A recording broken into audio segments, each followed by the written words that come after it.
Your reign of terror is over, Magneto. Foolish X-Men! You think you can stop me? He's about to attack us! Human shield, Wolverine! What? Get in front of us and tank the hit! Wait, we didn't discuss this. It's a new battle tactic I'm testing. Summers, you cowardly You piece can of... heal, Wolverine! Hurry! Save us, Wolverine! It's just a car to the face, Wolverine! I don't sound like that. That was meant to be G! Why'd you think it was you? I've been suffering from low self-esteem lately. It's time to finish this! Taste my lightning!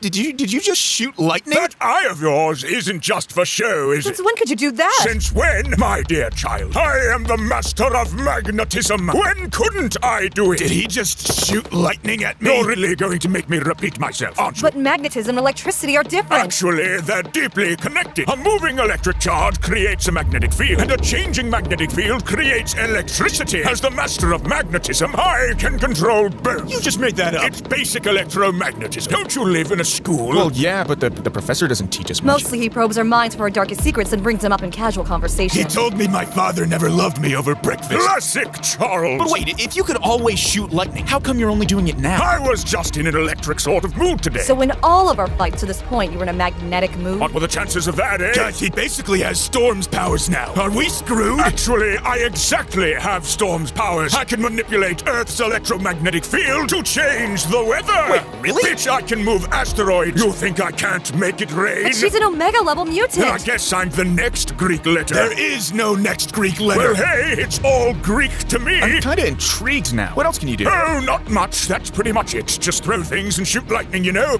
Well, that and the heart attack thing. Heart attack thing? Why, yes, dear. I can cause people to have heart attacks. It's really not that exciting. There's no way you can do that. You know that electricity is what keeps your heart beating, right? We've already established that I can control electricity at a distance, so of course I can do that. So you've had the ability to give us all heart attacks, and you've never used it? It's just not really my style, you know? Are you all buying this? Want me to demonstrate it? Fine. Sorry I'm late, guys. Now let's team up and take down this... Oh, my science! Dear God! Damn, he really is light Yagami. Really wish you did that years ago. I was going to do it to Wolverine, but then Beast showed up, so, you know. I appreciate your honesty. I can do other wacky things too, like blood bending. Bloodbending? What's that? Not a fan of the last Airbender I see. Cartoons are for children. You shut your goddamn mouth, bub. I can control the iron in your blood to push and pull you wherever I like. I've gotten rather good at it, if I dare say so. Check this out. Dance for me, my monkey. Dance. This is horrific! It's just like the puppet shows from when I was a kid. Canada really is worse than hell. I could rupture an organ too if I wanted, or mess around with your blood pressure. Hell, I'm basically a walking cardiologist. Is that why you're so fit for your age? Gene? What? He is. What is, my dear? That would make sense since it's just magnetism, but the heart attack thing is still kind of weird. Would you rather I paralyze you? What? Electric signals from your brain to your body are how you move. It'd be rather easy for me to shut off a limb or two. Are you saying you could cure the professor? Unfortunately, his baldness is permanent. Why attack a limb? Why not just go straight for the brain? Summers, why are you giving him tips? Look, Logan, at this point, I've just accepted death. Why, yes, I suppose I could do that. Trigger seizures, induce unconsciousness. It's all par for the course. Sounds pretty similar to telepathy. Yes, I suppose it does. Hell, it's identical. I don't even need this helmet. I'm a telepath now. Wait,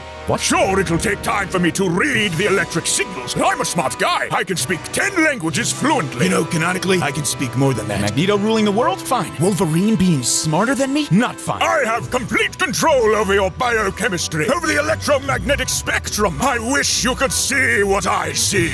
Is he alright? Yeah, he's fine. Just a little excited is all. I'm a Jedi! Or he's gone completely mad. I can use electromagnetic fields to repulse people like a force push. Hell, I could even use them to choke someone. And I can shoot lightning. I'm a Sith. I'm the goddamn chosen one. Guys, I want to be a Jedi too. Scott, how many times do we need to have this conversation? I always wanted to be Chewbacca. Logan, you already are Chewbacca. You literally have claws. Yeah, but Chewbacca would be allowed on roller coasters. Ewok problems, am I right? Take that back, you bastard! I can generate heat too using electric currents. Enough of it and I can ignite the oxygen in the atmosphere. I am pyromancy! So he's Electro and Pyro rolled into one? And Storm, and the Professor, and a Jedi. In addition, of course, to being Magneto. How does any of this make sense? Magnets, bitch! Yeah, that's a fair answer. There are metal and bones, so I'm probably a necromancer as well. I should really try that out. Kinda like solo leveling, am I right? What is that, an anime? Cartoons are for children. Say that one more time, Summers. I dare you. I dare you. You know, I could manipulate electron spin states to magnetize non-magnetic material so that I can control everything. So basically, I have telekinesis now as well. Hell, I could probably Thanos snap someone if I really tried. Gene, you need to turn into Dark Phoenix and murder murder this guy. I need to what now? At the rate his powers are growing, it's now or never, bub. But I can't control the Phoenix Force. I'll destroy Earth. It's fine. We'll just blame it on Beast. Logan, genocide isn't cool. He's right, you know. Thanks, Magneto. Actually, in light of my new powers, I think a name change is in order. Oh, so you're done discovering your powers. No, because now I can turn myself invisible. Behold! You know, this is pretty lame compared to your other ones. Yeah, a flaming necromancer army would be rad as shit. True, but I can make you invisible too. Please tell me he's dead. I can hear you, Logan. How did you do that? Well, being the master of magnetism has made me the master of electromagnetism, and there's a whole spectrum to play with. Like autism? Logan, what the hell are you talking about? It's a real thing, you fascist bastard. Actually, I was talking about the radiation that permeates the universe. Visible light is part of the spectrum, and as such, I have complete mastery of it. Is your turnaround from discovery to mastery another mutant power? I could plunge the world into eternal darkness, toggle invisibility. Hell, I could make you all hallucinate by bending light to my will. Magneto, please put me in a dream world where I'm Chewbacca and Jean is Princess Leia in the golden bikini. Please, Magneto. Please,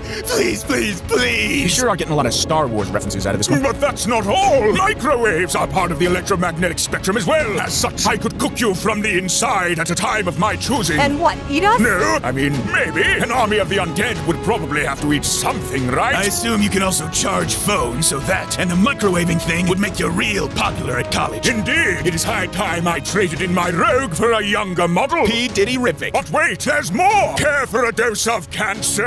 Was that question rhetorical or... Because ultraviolet rays are also under my command. Enough of those, and I can have you looking like Deadpool. I'm just gonna say it, Deadpool and Wolverine wasn't that good. Summers, I swear to God, I am this close to fisting your guts. Can you also cure cancer? Hell no! Oh. But do you know who could Beast? Really? Yeah, he actually discovered the cure before coming here. Sent some radio waves to Charles to meet him later. But he's dead now, so, you know. Well, hey, what can you do? Turn the whole world into mutants, that's what. With gamma rays. Isn't that what he did at the end of X-Men 1? I don't know, it was never really explained. Magnets, bitch! I'll accept anything at this point. I also have X-ray vision now. And boy, Cyclops, are you ripped? Pilates, my dear. Sure, Summers got the abs, but I can compensate in other areas. I can confirm that is a lie. Magneto, you're such a dick. If I can do all this, why do I even need a supervillain team? Forget the Brotherhood. I'm borderline magical at this point. Can we please just go back to the lovable, goofy master of magnetism? You know, I always thought that magnetism was just a worse version of telekinesis, but looks like I was wrong. Yeah, it's way more bullshit. No wonder it's such an uncommon power. At least this explains why Wanda's as ridiculously strong as she is. Unlike Quicksilver. Shut up, Quicksilver! I can control the fundamental forces of the universe. I can rewrite reality at the quantum level. I'm ready to transcend my mortal form. I can feel it. It's happening. Farewell, my dear X-Men! Well, hey, look at that. We didn't die. I'm pretty sure I could have taken How him. are we gonna explain this to the professor? His best friend is gone. He'll be devastated. But on the other hand, Beast is dead. He'll probably consider that a net positive. Definitely a net positive. X-Men, I have some good news and some bad news. Oh, you're back. Well, what's the good news? I thought of a new supervillain name. Radiation Man. That's awful. The bad news is that I've destroyed the universe. What? Yeah, I kinda accidentally messed with quantum physics so much that I tore a hole in the space-time continuum. Damn, did you at least take it out to dinner first? What are you? Was that meant to be a joke? We all process trauma differently. Anyway, the universe has a few seconds left before it completely unravels. So our final moments will be spent awaiting despair? No, of course not. Check this out. Hey, my stars and garters. I quote poetry no one cares about. Please be my friend.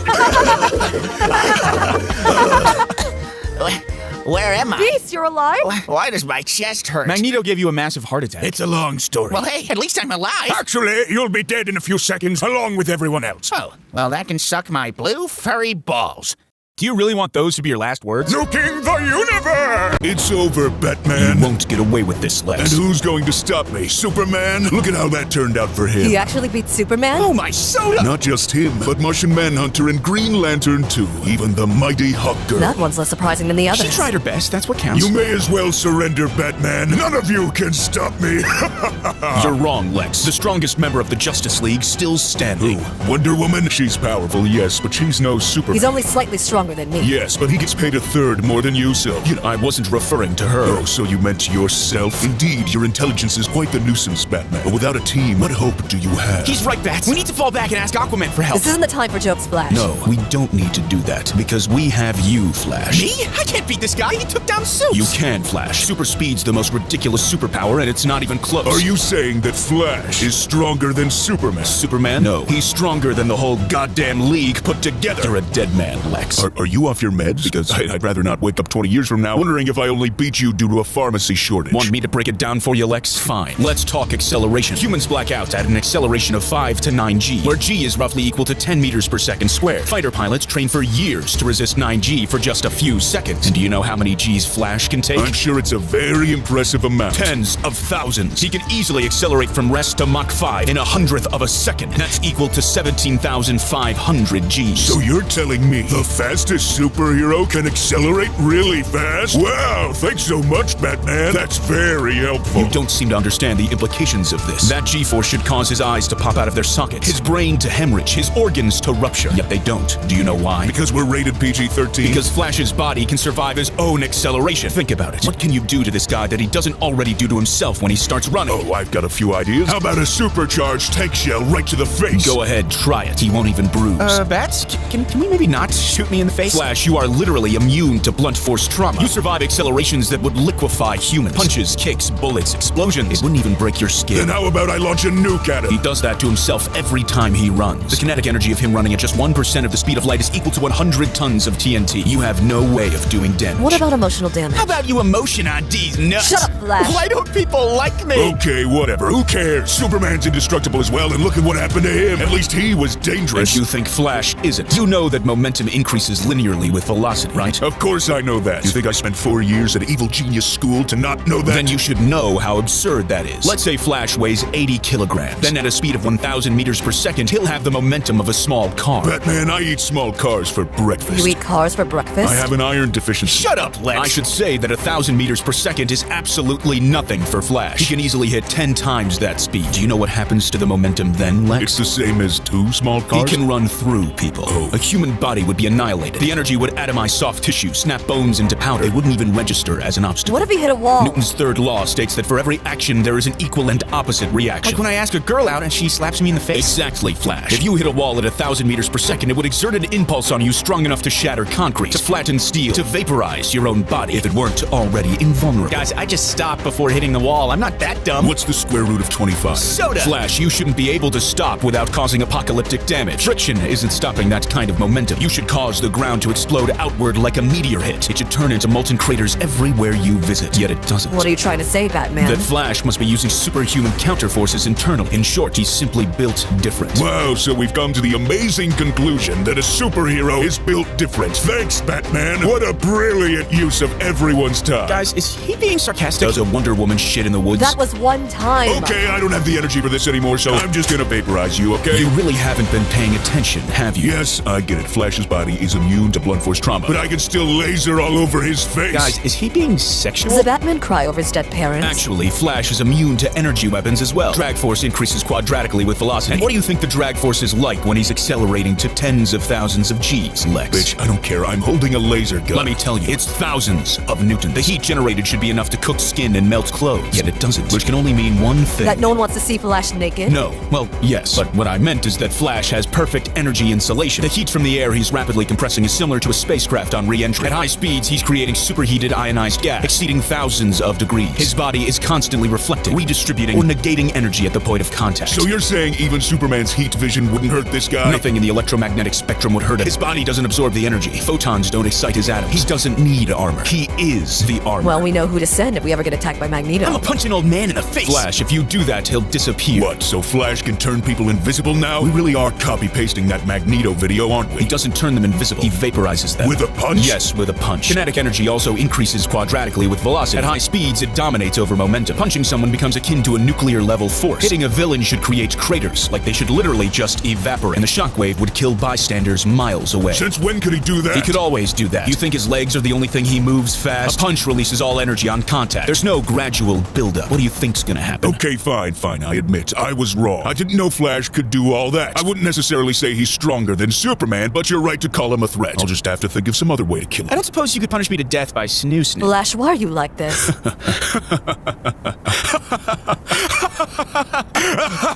Hey, Bats actually found my joke funny. He really is off his meds. You think we're done here? We haven't even touched the surface of Flash's powers. We've still got relativistic speed. Batman, we've already concluded that Flash is invulnerable since he can survive his own acceleration and can nuke a city just by running past it. How much further can we go? We're not in Newton's world anymore, Lex. We're bending time, collapsing distance. Let's discuss what happens when Flash moves close to the speed of light. First off, we have time dilation. We perceive Flash as having superhuman reaction speed, but it's all relative. When Flash is moving fast enough, everything is slower from his perspective. This gives him more time to react to things like bullets, lightning, men in alleys who murder your parents right in front of you when you're a child. Okay, but I still have superhuman reaction time, Bats. That's true. Your nervous system is at least 1 million times faster than an ordinary human. But time dilation helps, though it does raise some disturbing paradoxes. Such as? Well, if Flash is moving close to the speed of light, then how does he see? Visible light by definition moves at light speed. So if Flash is close to that speed, then how can light even reach his eyes? He would be functionally blind. As blind as a bat? You know that bats aren't blind, right? What does that saying even mean? That you're stupid. Got him! It's a wonder how he can perceive the world. When Flash moves at those speeds, the wavelengths of light ahead of him would get compressed into gamma rays, a phenomenon known as blue shifting. Gamma rays are lethal. They damage DNA, ionize atoms, penetrate tissue. But as we know, Flash has perfect energy absorption, so he'd be fine. The problem is that the light in front is no longer visible. Well, we could still look behind him, right? Wrong. The light behind him would be redshifted, stretched into infrared microwaves or radio waves. They aren't anywhere near as harmful as gamma rays, but they're still invisible to our retinas. What are you trying to say, Bats? What I'm saying is that when you run close to light speed, all you see is darkness. So to actually operate at that speed, you'd need augmented perception, predictive vision, a way to anticipate how the world moves around you based on physics, kind of like machine learning. Wait, are you saying Flash is a robot? What? No, that couldn't be true, could it? An inability to form meaningful relationships, awful sense of humor. Batman, Flash isn't a robot. Please remain focused. Of course. Anyway, time dilating isn't the only weird thing that happens when you move fast enough. Length contracts too. You mean my pee-pee gets smaller? Yes, Flash, your pee-pee gets a lot smaller. And so does everything else. Cities become hallways. Skyscrapers become booths. The faster you move, the less distance you have to cover. It's not just you're fast. The universe makes the journey shorter for you. Maps are meaningless. At high enough speeds, the Earth becomes flat. I knew it! They all called me crazy. What do you mean, why is there a horizon? But I knew it! If you're hiding in a maze, then he will just flatten it into a straight line. A 100-meter wide room shrinks to a few steps. An airplane is within grabbing distance. Think you can beat Flash since you can fly? Think again. Wait a minute, are you saying that I'm not actually that fast since distances get shorter? You are fast, Flash. But much like with time dilation, length contraction helps, so it makes it even harder to explain how you're able to operate. What do you mean? Well, when you run fast enough, all you see is darkness, and the proportions of reality change as well. So how you can move around without tripping is quite the paradox, unless you're a robot. He isn't a robot. That's pretty cool, Batman, but how does this make him any more of a threat? He could erase you from history.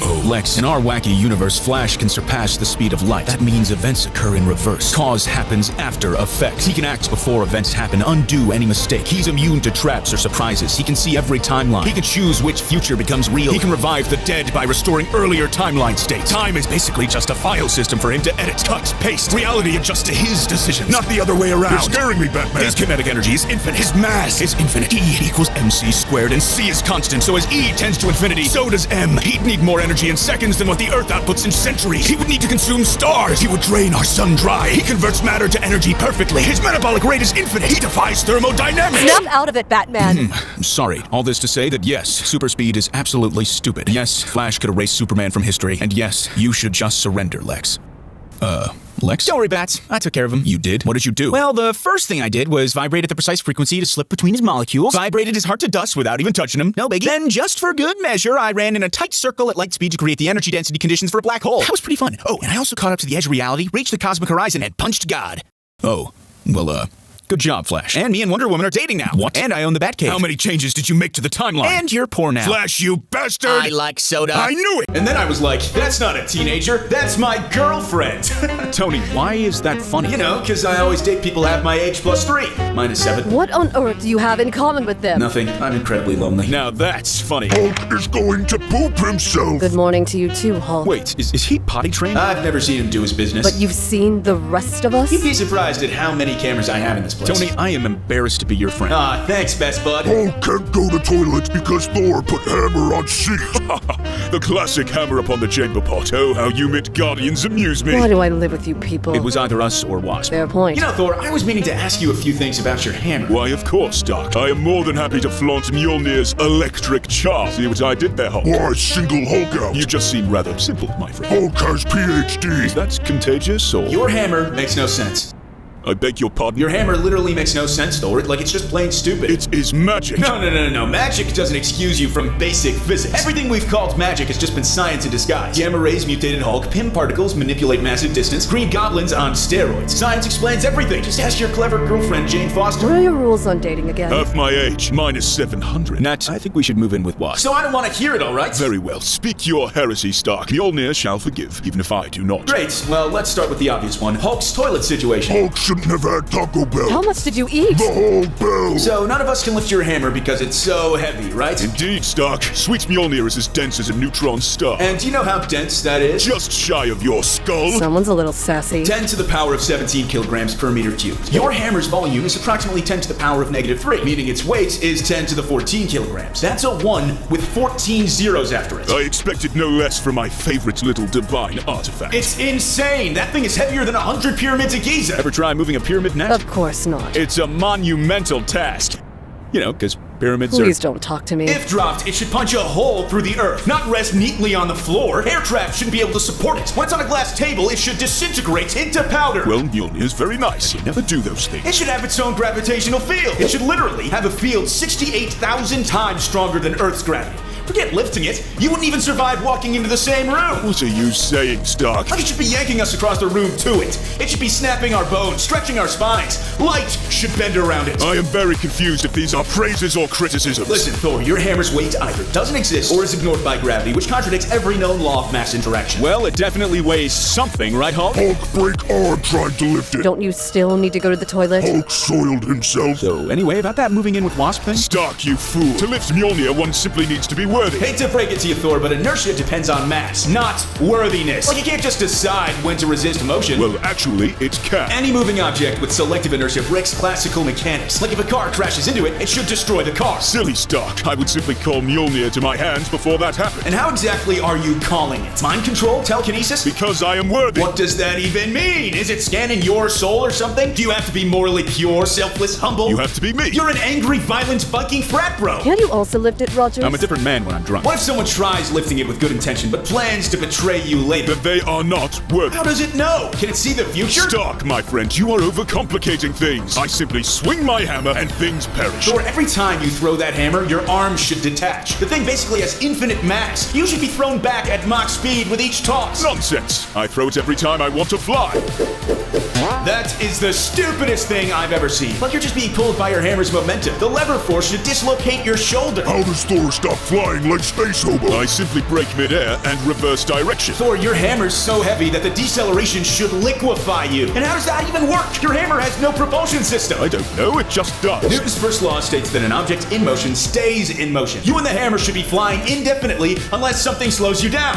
Who's Newton? You actually don't know? Well, sorry for being from the 1940s. How are you even able to throw that thing anyway? I have big, manly muscles. The equation for kinetic energy is half mv squared. We're talking about 10 to the 20 joules for that throw. That's equivalent to tens of thousands of nukes. I also do lots of push-ups and sit-ups, and I drink plenty of juice. Yet when you throw it, there's no shock waves, no collateral damage, nothing. How does that make sense? The hammer is magic stuff. If magic, then why bother throwing it? Shouldn't you just Wizard of Oz it through the sky? I understood that reference. And how does it return to you after you throw it? It knows who daddy It would is. need a gyroscope, internal navigation, obstacle detection. How does it avoid hitting people on the return journey? That's more of a you problem. It can turn around corners, go through walls, pause in midair, and never lose momentum to air resistance. It's basically an AI-controlled satellite disguised as a rock. A rock! If you were any other man, I would kill you. Hey, Thor, your hammer's a rock. A rock! If you were any other woman, I would kill you. He must really like you guys. Hulk would like to politely ask how tiny hammer makes boom in sky. Ah, the word you're looking for is thunder, my friend. Hulk prefers onomatopoeia. A bit off topic to discuss your sexual preferences, but I can respect it. He's wondering how your hammer manipulates the weather. It makes no sense, Thor. Where's the energy stored? In the hammer, of course. Where? There's no capacitor in the handle, no nothing. The average thunderstorm outputs 10 to the 15 joules of energy. That's equivalent to a small nuke. Well, you know what they say, Stark. Great things come in tiny packages. Nat, please remember those words for any future relationships we may have. Noted. It summons storms instantly, in clear skies, indoors, in space, and you can shoot lightning lightning from it? Why, of course. Where there is thunder, there is always lightning. There's no path to the ground. Stark, we've already established that I can fly. No, there's no path for the lightning to the ground. You know that's why lightning strikes, right? It forms when a negative charge builds up in the cloud and discharges into the positively charged ground. It needs separation, potential difference, a conductive path. I understood some of those words. Your hammer is stupid. How dare you? Mjolnir was forged in the heart of a dying star. Stars don't have surfaces you can stand on. They're plasma. They're stars. No, they're made from plasma. It's just ionized gas. Our sun's a star. Its core would be like 10 billion Kelvin. You'd evaporate instantly. A star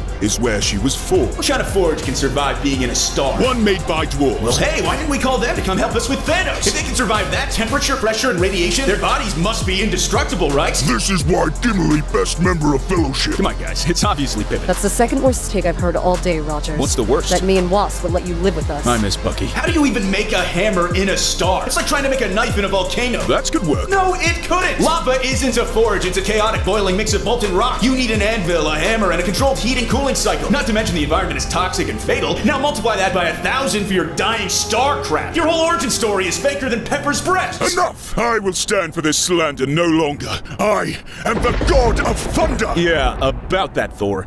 You're a terrible god. Excuse me? Well, like, who are you even the god of? You know, those people in that, cold place. Norway. Could be Sweden. Maybe Finland. What's it matter? They're all basically the same. See, this is what I mean. You don't even know who you're the god for. Do you even answer prayers? Is that the new word? I'll take that as a no. You know, you've kind of failed as a god because Norway are mostly Christian now. Yeah, they sort of forgot about you. Do they not realize I've been protecting Midgard? Well, no, because you spend most of your time in America. And space. And on that silly rainbow bridge. How does that Bifrost thing even work? Like, instant interdimensional travel would require more energy than the sun outputs in a year. How do they even aim it? Heimdall guards the Bifrost and can see across the universe. Do his eyes account for relativistic drift? Because there's gonna be a lot of that going on. Why he no see Loki or dark elves when they invade Asgard? Maybe he needs glasses. Heimdall be like, oh, I have eye strain. You heathenish bastards. Also, Thor, if you're a god, why do you bleed and bruise? Why do you age? Like, sure, you age slowly, but you still age. Odin give Thor power. Odin real god. Thor puny god. Is he even real? He could just be some weird alien that showed up and pretended to be Thor. We have been exposed. Abandoned mission. Dear God. Kill it with fire! Because pyramids are monuments, so it's a monumental task. Hulk fling poop at it. Odin's beep. Professor, I have some wonderful news. You and Jean broke up? Why would that be wonderful? How about you come to my room later and I'll show you? You know this is harassment, right? Professor, why don't you do something? I kind of like keeping him around. Don't have to strain my neck as much when looking at. Looking to be short. Do you think he was malnourished as a child? Well, he did grow up in Canada. I wish I had different friends. Anyway, Professor, you still haven't guessed the news. I'm a telepath, Scott. I know that Bobby's here. Bobby's here! Hey, Iceman, how have you been? Cool as a cucumber, Wolvie. Been keeping it frosty. For the love of God, please tell me he doesn't speak in puns. Hey, chill out, Gene. Just breaking the ice. Robert, get the hell out of my house. Come on, Professor. He's not that annoying. Looks like I'm skating on some pretty thin ice. I retract my previous statement. It's not the puns. It's his powers. They're stupid. What do you mean, Professor? I just shoot ice and free stuff. Not that big a deal. You literally defy physics. I would explain it to you if you weren't such a bad student. Hey, what's with the cold shoulder? Guys, just how many ice puns are there? I have a feeling we're going to find out. Go ahead, Professor. Tell me why I make no sense. Try not to get brain freeze, Bobby. Oh, that was ice cold, baby. Scott, stop encouraging him! Very well. For starters, you violate the conservation of energy. Creating ice means removing massive amounts of thermal energy, yet you clearly aren't putting the heat anywhere. Hey, Professor, I make ice, not heat. I think you're getting a little mixed up. No, Robert, I'm not. Tell me, do you know how a refrigerator works? Of course I do. Keeps my food chill and the vibes cooler. And you know how it does that? By extracting the heat from your food. It pulls the heat out, carries it through a refrigerant fluid, then dumps it through the coils at the back. If you stand behind a fridge, you can feel the heat that was inside your food. Do you often stand behind fridges, Professor? Of course not. I can't stand. But the point remains. Making things colder involves removing thermal energy. And so we return to my question. Where are you putting the heat, Bobby? What do you mean? I just freeze things. To freeze something, you need to extract heat. It involves a transfer of energy. And it's no small amount either. Freezing 100 kilograms of water to make one of your ridiculous ice slides would require 33 million joules. The calculation is a simple one. Just the mass of your slide times water's latent heat diffusion. That's the amount of energy needed to convert a kilogram of water to ice. I've never seen the professor do this much math before. He must be really angry. 33 megajoules is equivalent to 8 grams of TNT. That's twice the energy in a tank shell. 2 tank shells just to make what? Like 10 meters of an ice path? And you're constantly doing that. You should be burning and melting everything around you from the displaced heat. Now you're thinking of Pyro. He's the one that melts things. I'm Iceman. Robert, your ability to melt things is much more versatile and powerful than Pyro's. I mean, mean, sure, it's ironic since you're Iceman, but really a more accurate name for you would be Heat Transfer Man. Doesn't exactly roll off the tongue. Okay, but he doesn't actually melt things. That's exactly my point. He's breaking the first law of thermodynamics. What? The first law of thermodynamics. Energy cannot be created or destroyed, only transferred or transformed. It's just a fancy way of saying that energy can't magically appear or disappear. In equation form, it looks like this.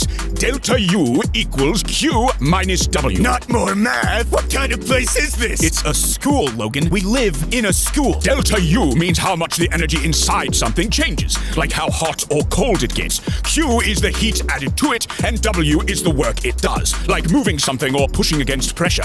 Now, when Robert does his silly ice beams, he pulls heat out of the air, so Q is negative, and he doesn't appear to do any work, so W is 0, which means the change in energy is just how much heat he pulls out. But then where does that energy go? Well, can't he just do what fridges do? I mean, we know that makes sense. Hey, Jean, quick question. Is your refrigerator running? Well, yes, of course. That's because it uses electricity. In a fridge, work is done by the motor and compressor. The electrical energy going in and the thermal energy coming out all add up and are conserved. He's so mean today. Well, that's just like your opinion, man. I clearly freeze things. And just how are you doing that? It's my mutant power, duh. No, what physical mechanism are you using to cool objects? Because none of them make sense. What are the options? Well, there's conduction, which is heat transfer through direct contact, convection, which is through a fluid such as air or water, and radiation, which is heat transfer via electromagnetic waves, mostly infrared. That's how the sun warms us. Professor, you sure said a lot of words there. Oh, you really are my worst student. Fine. Here's a picture to explain it better. This is an infrared image of a cat, showing different parts of it emitting heat. Why do you have a picture of a cat? I love me some pussy. Jean, please scrub that sentence from my brain. Anyway, the warmer areas are red, white, and yellow. The cooler areas are green and blue.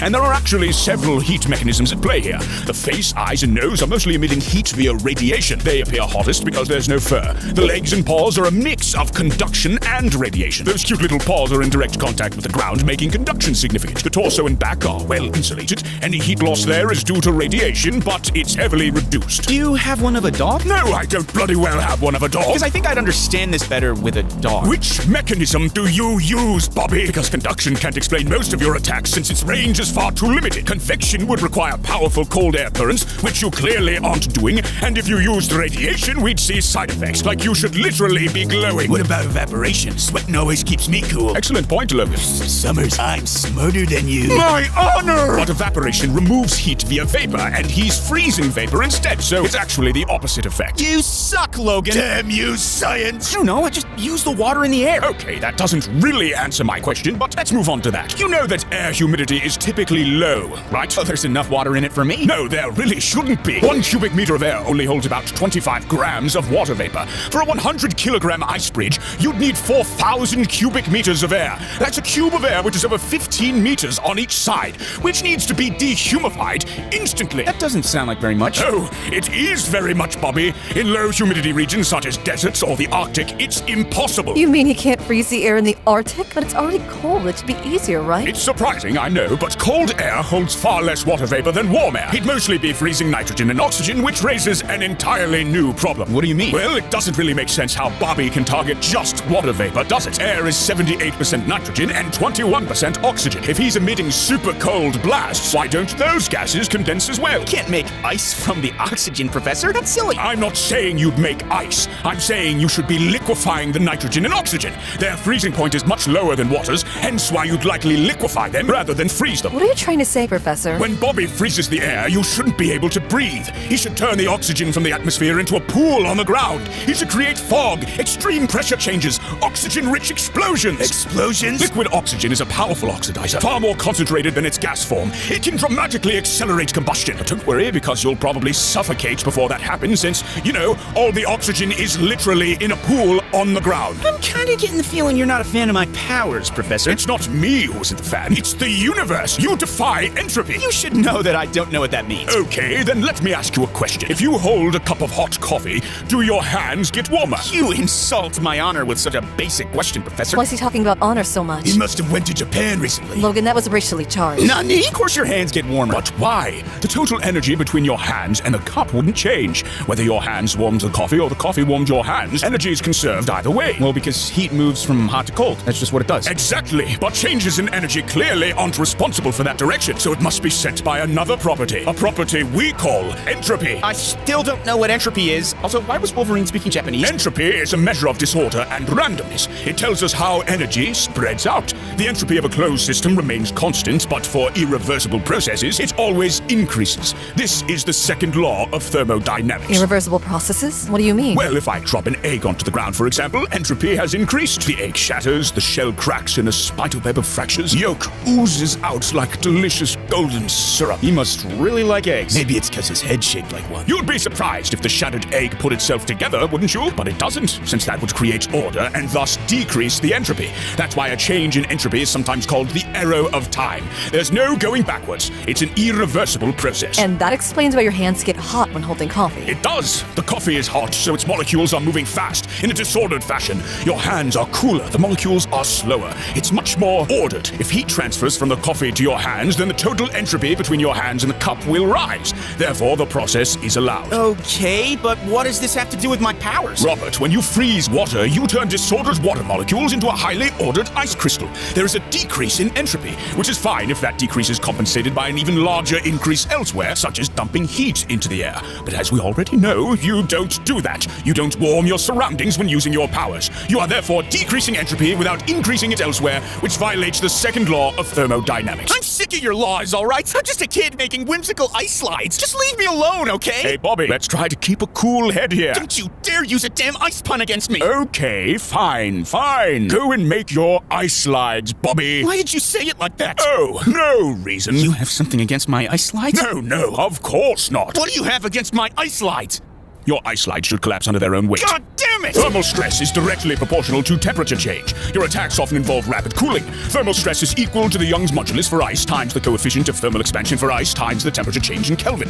If you rapidly cool something from 0 degrees to minus 100, then there's 45 megapascals of internal stress due to thermal contraction. Ice's tensile strength is only 1 megapascal, so the stress exceeds what ice can handle by a factor of 45, meaning it should shatter immediately. You're a jerk, Professor. Your ice slides and bridges would crack before you even step on them. These are my powers, all right? Your ice sculptures are often unsupported. Hundreds of kilograms of ice can't just hang in midair. You can't just tell me they shouldn't work. Your bridges would need support every 1 to 2 meters to not snap under their own weight. Do you want to just chip my dick off or something? Also, you shouldn't be able to move that fast on ice. Newton's second law states that the acceleration of an object is directly proportional to the net force acting on it. But when you're on your slides, there is no force. The best you could do is maintain your momentum once moving. Well, there's still some friction, right? Yes, but the friction on ice is too low for him to push himself off with. The only force that can help him is gravity, but for that, the slide would need to be sloped, and not all his slides are. Also, the drag force from the air would be much more than the maximal friction force he could generate on the ice. You're full of shit, Professor! Drag force equals 1/2 the drag coefficient times air density, area, and velocity squared. You just had to make him whip out another equation. If you're crouched, your cross-sectional area will be around 0.7 meters squared. Let's say your velocity is 20 meters per second, and the drag coefficient is 1. Air density is 1.2 kilograms per meters cubed at sea level, so the drag force will be equal to 168 newtons. Assuming you weigh 75 kilograms, then your deceleration is equal to 2.24 meters per second squared. At your starting speed of 20 meters per second, you'd come to a stop in under 9 seconds from just the air resistance. I hate this school! Also, that's an ideal case. In reality, the friction from the ice would slow you down as well. I hate you! Would you like me to calculate that? No! I've heard enough. I'm leaving and never coming back. Come on now, Bobby. It's not all bad. With your powers, you are easily an Omega-level mutant. You're damn near the strongest X-Man there is. Really? Of course. Your powers make you a planetary weapon. The oceans moderate Earth's temperature as water has a high specific heat capacity. That's just a fancy way of saying it takes a lot of energy to raise water's temperature. Oceans store most of Earth's heat. So do you know what would happen if you froze a large portion of it? I could go ice skating? No, my silly Bobby. You would trigger another ice age. If you just froze 1% of the global ocean volume, you'd remove hundreds of thousands times more energy than all nuclear bombs ever detonated. You'd cause pressure changes in seabeds, tsunamis from ice shelf collapses, glacial earthquakes from thermal shifts. Hey, that's kind of chill. Indeed it is. And excellent pun, if I dare say so. Thanks, Professor. But, unfortunately, you'd be dead. What? What? Your own body should be dead, Bobby. Completely, irreversibly dead. In your ice form, your body is frozen. At freezing temperatures, your enzymes stop functioning entirely. Your metabolism grinds to a halt. Blood turns to sludge, then crystallizes, shredding your vessels from the inside out. Your nerves fall silent. Your muscles lock, paralyzed. Your lungs stop absorbing oxygen. Skin cells die in minutes, blacken and peel. And you don't even feel it. You're not a person. You're a sculpture, cold, hollow. Whatever's moving inside that shell, it isn't life. Oh my god, get me out of here! Well, there goes another one. What should we do with the body, Professor? Throw it in the freezer along with the rest of them. That's what he would have wanted. Say, Professor, since when did you know all that thermodynamic stuff? I don't. I was just reading Beast's mind while explaining all that. Why else do you think I keep him around?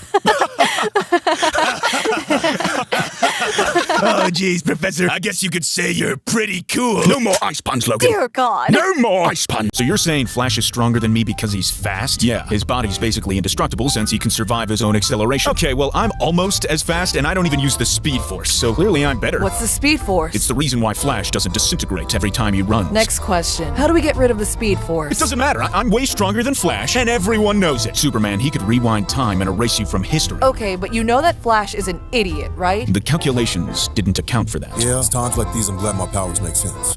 You're glad that your powers make sense? That man, just leave it. No, he said his powers make sense, didn't he? You know it. My power ring runs on pure logic. It does it? And would you care to explain it to me? Don't do it, John. It's a trap. It ain't a big thing. I just imagine an object and my ring creates it using logic. Okay, great. We all know how John's powers work. Let's move on, okay? Yeah, he just makes objects from light. Not a big deal, right? Exactly. Just one thing. You know that light is massless, right? I fail to see how this is relevant.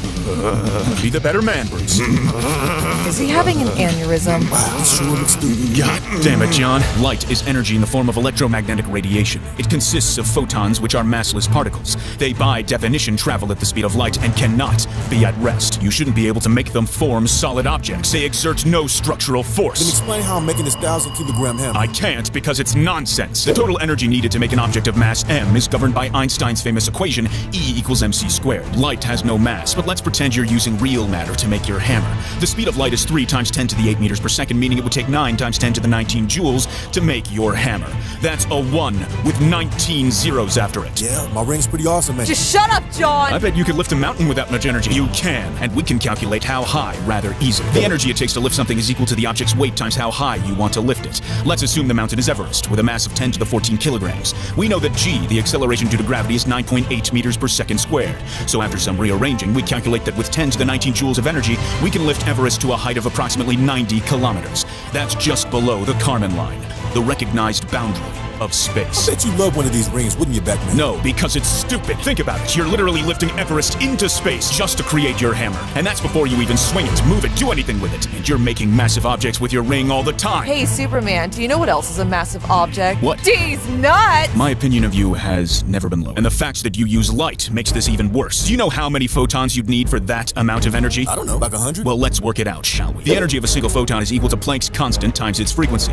We already know what Planck's constant is, but we need to calculate frequency. Green light has a wavelength of around 550 nanometers, and it, of course, travels at the speed of light. We can calculate a wave's frequency by dividing its speed by its wavelength. Doing that gives us a frequency of 10 to the 14 hertz, for a total photon energy of 10 to the minus 19 joules. As you can see, a single photon doesn't pack much of a punch. Wait a sec, Batman. You're talking about light like it's a wave and a particle. So a photon is a tiny little thing with its own wavelength? That's stupider than Hawkgirl's mask. I'm very sensitive about my nose, all right? Babe, you smoking his head. Oh, John. Light is weird, Clark. It's got wave-particle duality. It behaves as both. This gives us a glimpse into the strange world of quantum theory, but let's save that for the Ant-Man video. Understood. Anyway, a single photon of green light has 10 to the minus 19 joules. So the number of photons required to make 10 to the 19 joules is 10 to the 38. That would be utterly catastrophic. If every grain of sand on Earth exploded into 1,000,000 grains, then those exploded into 1,000,000 more, and then 1,000,000 more, you still wouldn't reach 10 to the 38. Do you hate sand or something? It's coarse and rough and irritating, and it gets everywhere. I understood that reference. The flash of light from that many photons would be equivalent to the sun's output in a localized area.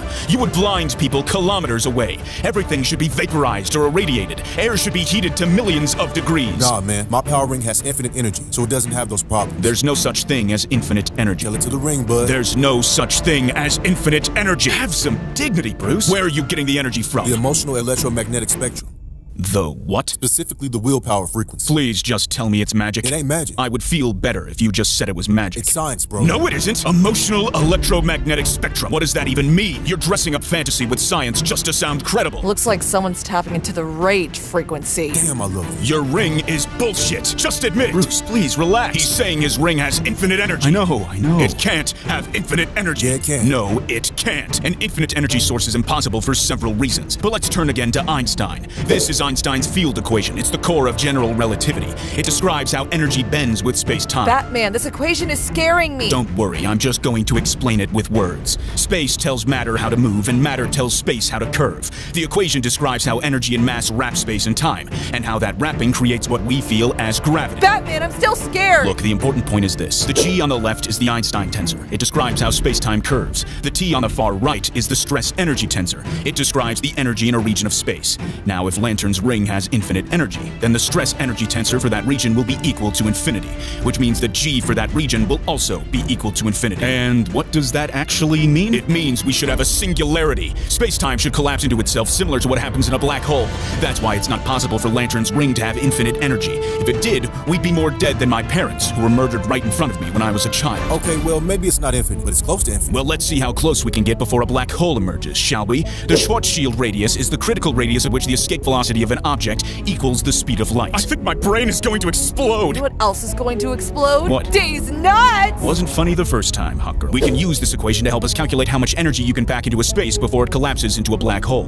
Let's take the space to be Lantern's ring. R is the radius of the ring, M is the mass of the ring, and G and C are constants. Rearrange the equation so that we're solving for M, and assume that Lantern's ring has a radius of 0.01 meters. By plugging in the numbers, we calculate that the ring has a mass of 10 to the 24 kilograms before forming a black hole. Finally, we can use E equals mc squared to calculate its energy to be 10 to the 41 joules. That is the maximum amount of energy allowed by the ring. Well, hey, that sounds like a lot to me. It is a lot, and could probably explain most of your feats. But if the ring really weighed 10 to the 24 kilograms, you'd be instantly dead. That's as heavy as a planet. And the material your ring's made from should be destroyed. 10 to the 12 joules is a more realistic maximum energy. The weight and temperature probably wouldn't kill you then, but that's not even enough to make one of your hammers. Oh, so you calculate my ring should have lots of energy, but now you're saying it shouldn't? Which is it, Batman? Well, to be honest, it doesn't really matter because of the transmission loss. Transmission loss? What do you mean? The ring's right there on his finger. Yes, but the battery that's powering it is thousands of light years away. Power rings get their energy from a central battery on the planet Oa, which radiates energy across the universe. But just how much of the energy should John receive? Well, we can calculate that. This is the formula for energy spreading out from a point source in all directions. I is the intensity of the energy, P is its power, R is the distance from the source to the receiving object, and 4 pi r squared is the surface area of a sphere. Why a sphere? Well, John isn't the only Green Lantern, so it makes sense for Oa to spread the energy evenly over a sphere as it radiates outward. That way other lanterns can get energy too. Hal Jordan's a bitch. Word. The problem here is distance. Oa is roughly 10,000 light years from Earth. Let's say Oa broadcasts its energy at the same power as our sun. Then the intensity at John's ring is approximately 10 to the minus 15 watts per square meter. Assuming again that the ring has a radius of 0.01 meters, then its surface area is equal to 10 to the minus 4 square meters. The power the ring receives is equal to intensity times area, which gives us approximately 10 to the minus 18 watts, which isn't even enough to power a wristwatch. What the hell are you talking about, Batman? If the energy is infinite, then we have a black hole. And if it isn't, then we have nothing. Just admit it's magic, John. Just admit your ring's powered by magic. You're just jealous you can't make all the crazy shit I can. And just what can you make? Hammers, drills, make armor with a machine gun arm? What? Like a giant machine gun arm. He's such a hunk. And tell me, John, do you know how to build these things without your ring? You're gonna say it makes no sense regardless of which answer I give, aren't you? Let's assume you can. Let's get real wild here and pretend you're a genius. Well, guess what? Conscious thought only processes around 50 bits per second. Your Iron Man suit ripoff, legally distinct, would require at least 1 gigabyte of information. It would take you 5 years of constant thinking to build the suit, not seconds. Will I just tap into my unconscious mind? You can't consciously tap into your unconscious mind. If you could, then it wouldn't be your unconscious mind. And you wouldn't even want to. You'd go limp and piss yourself. Batman, please have some class. And if you don't know how to build your objects, then Oa must be transmitting the information to you. But much like with energy, not all of it's going to reach you. There's going to be transmission loss. And how does your ring even store information? And how does it even know what you want? Like if you think I want armor, but your ring has thousands of specs of armor, then which does it choose? Listen, man, you're overcomplicating. My ring's smart, okay? It's a universal translator. How can it possibly be a universal translator? Languages aren't a static thing. They evolve. Slang, memes, sign language, braille. I could make up my own language right now. How would it know? When translating something to English, does it pick Old English or Modern English? Whatever the user wants. It can read minds. How the hell does it do It that? interprets the user's willpower. So you're saying every thought is connected to willpower. I need to eat food. I need to go to the toilet. How are these connected to willpower? Is this a lack of willpower? Are we even using the same definition of willpower? Of course we are. A frequency in the emotional electromagnetic spectrum. They can do other things too, like see the future. Does that mean you have no free will? You can't change it? Or if you can change it, then the future the ring showed you was wrong? That violates causality, special relativity, thermodynamics. It can resurrect people. How? After death, the body decays. You need to replace missing atoms, reshape bones and organs. And what about the mind, the personality, the soul? Let's try to keep things scientific, Batman. It also has its own pocket dimension. I put bad guys in it. A region of space-time with its own volume, time flow, gravity, light. Do people age there? What happens if they die? How do things enter and leave? Just take a deep breath, Batman. It's just so stupid. I know, champ. I know. Hey, it ain't all good news. I gotta recharge my ring every day. You have to what? Every 24 hours it runs out of power. Gotta recharge it. Your ring, which has infinite energy, needs to be recharged every 24 hours? Do I even need to explain why that's stupid? To recharge it, I need to recite a sacred oath. Sacred oath? Are you in a cult? I don't think so. What happens if you don't recite it? Oh, we can't do that. Our leaders have absolute unquestioned authority, and there's punishment for dissent. Yeah, you're definitely in a cult. Who are you reciting the oath to? A bunch of space wizards in robes. John, are you a Jedi? Hell yeah, I am. I knew it! Maybe you're not just a scruffy-looking nerf herder after all. You can't call me that. I apologize. He's not! So you're saying World War II was more dangerous than an alien invasion? Yeah, you guys have it easy here. Loki Ultron? We had Trenchfoot. But alien technology is far more advanced than anything from the 40s. Yeah, and when was the last time someone died to a laser blast? Worst thing it does is knock you out. Try saying the same thing to a 9mm from a Luger PO8. You sure know a lot about German pistols. I have a complicated history with Hydra. Cool story, Rogers, but everyone knows going quantum makes the Germans look like the French. J'adore! How did you escape the quantum world? I'll tell you how. Through bullshit! Wow, Stark, you kiss your mother with that mouth? Probably not, because she's dead. Zing! Hank, you should have disappeared in the quantum world. You should have literally stopped existing. Could someone explain why? I'm too attracted to know about this stuff. Certainly, Nats, but let's just say at the offset that it's all nonsense. No one actually understands quantum physics. We just saw the math works, then made shit up.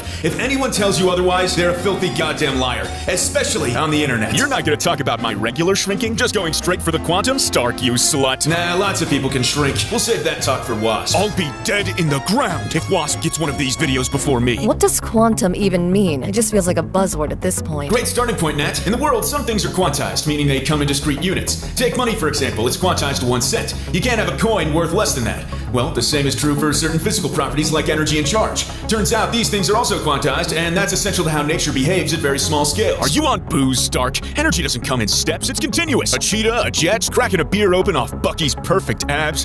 The energy for all these things is completely different. It's a weird concept, I know. In fact, the guy who discovered this didn't even believe it at first. Who discovered it? I bet it was Dr. Doom. Dr. Doom isn't even a real doctor. Really? He was expelled for talking to the dead and for being ugly. He do be hideous. The guy that discovered energy's quantized was Max Planck, and the value of each quantum of energy is named after him. A wave's energy comes in discrete packets equal to Planck's constant times its frequency. Planck's constant is equal to 6.626 times 10 to the minus 34 joule seconds.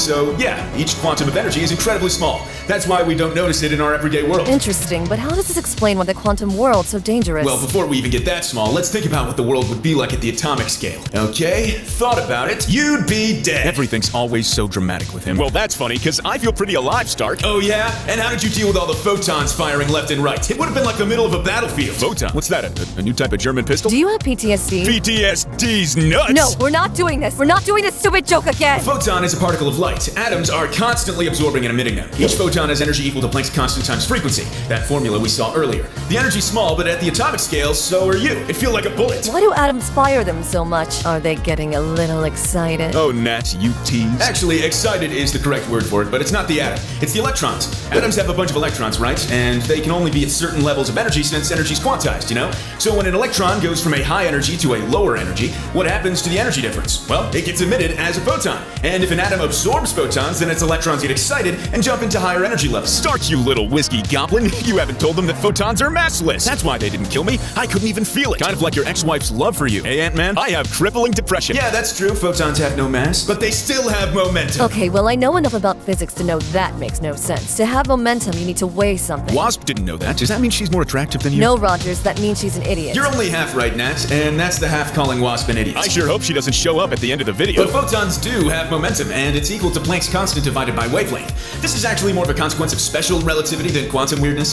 Photons are particles of light, and so they move at the speed of light, which is when special relativity kicks in. For visible light, a photon's wavelength is around 500 nanometers, making its momentum approximately 1.33 times 10 to the minus 27 kilogram meters per second. That's still an absurdly small number, Star. Not getting it yet? Fine. Let's talk about pressure. At this scale, Ant-Man's cross-sectional area is tiny. Pressure is the force per unit area, so if that area is small, then the pressure is going to be enormous. If Ant-Man shrinks to the size of a hydrogen atom, then his radius would be 5 times 10 to the minus 11 meters. We can model him as a sphere, meaning his surface area will be 4 pi r squared, which comes out at 3.14 times 10 to the minus 20 meters squared. Now let's assume a photon hits Ant-Man and transfers its momentum in a femtosecond, which is 10 to the minus 15 seconds. Pretty common in the atomic world. And the force Ant-Man experiences is equal to the momentum divided by time, which is 10 to the minus 12 newtons. And the pressure is equal to the force divided by area, which is 10 to the 7 newtons per square meter. That's 100 times atmospheric pressure. Now imagine a whole stream of photons. Do you see why he should be dead? Wow, Stark, you sure do yap a lot. You're a scientist, Hank. You should already know this. What the hell is wrong with you? How about the fact that my daughter doesn't love me? You know what? Forget I asked. The point is, you would literally be getting punched by light. It would be ripping away your electrons. You'd become unstable. You'd be falling apart molecule by molecule. Well, maybe he's just good at running away from things. No wonder his marriage failed. We sure are unpacking a lot of emotional trauma today. I mean, sure, it's unlikely for him to dodge the photon bullets, but it's not impossible, right? Actually, it is impossible due to electronegativity. What's electronegativity? A sad version of electropositivity. Was that a joke? It's when atoms trap you. Some atoms are thirsty for electrons. They're constantly trying to attract them. That's what most chemical reactions are, just a transfer of electrons between atoms.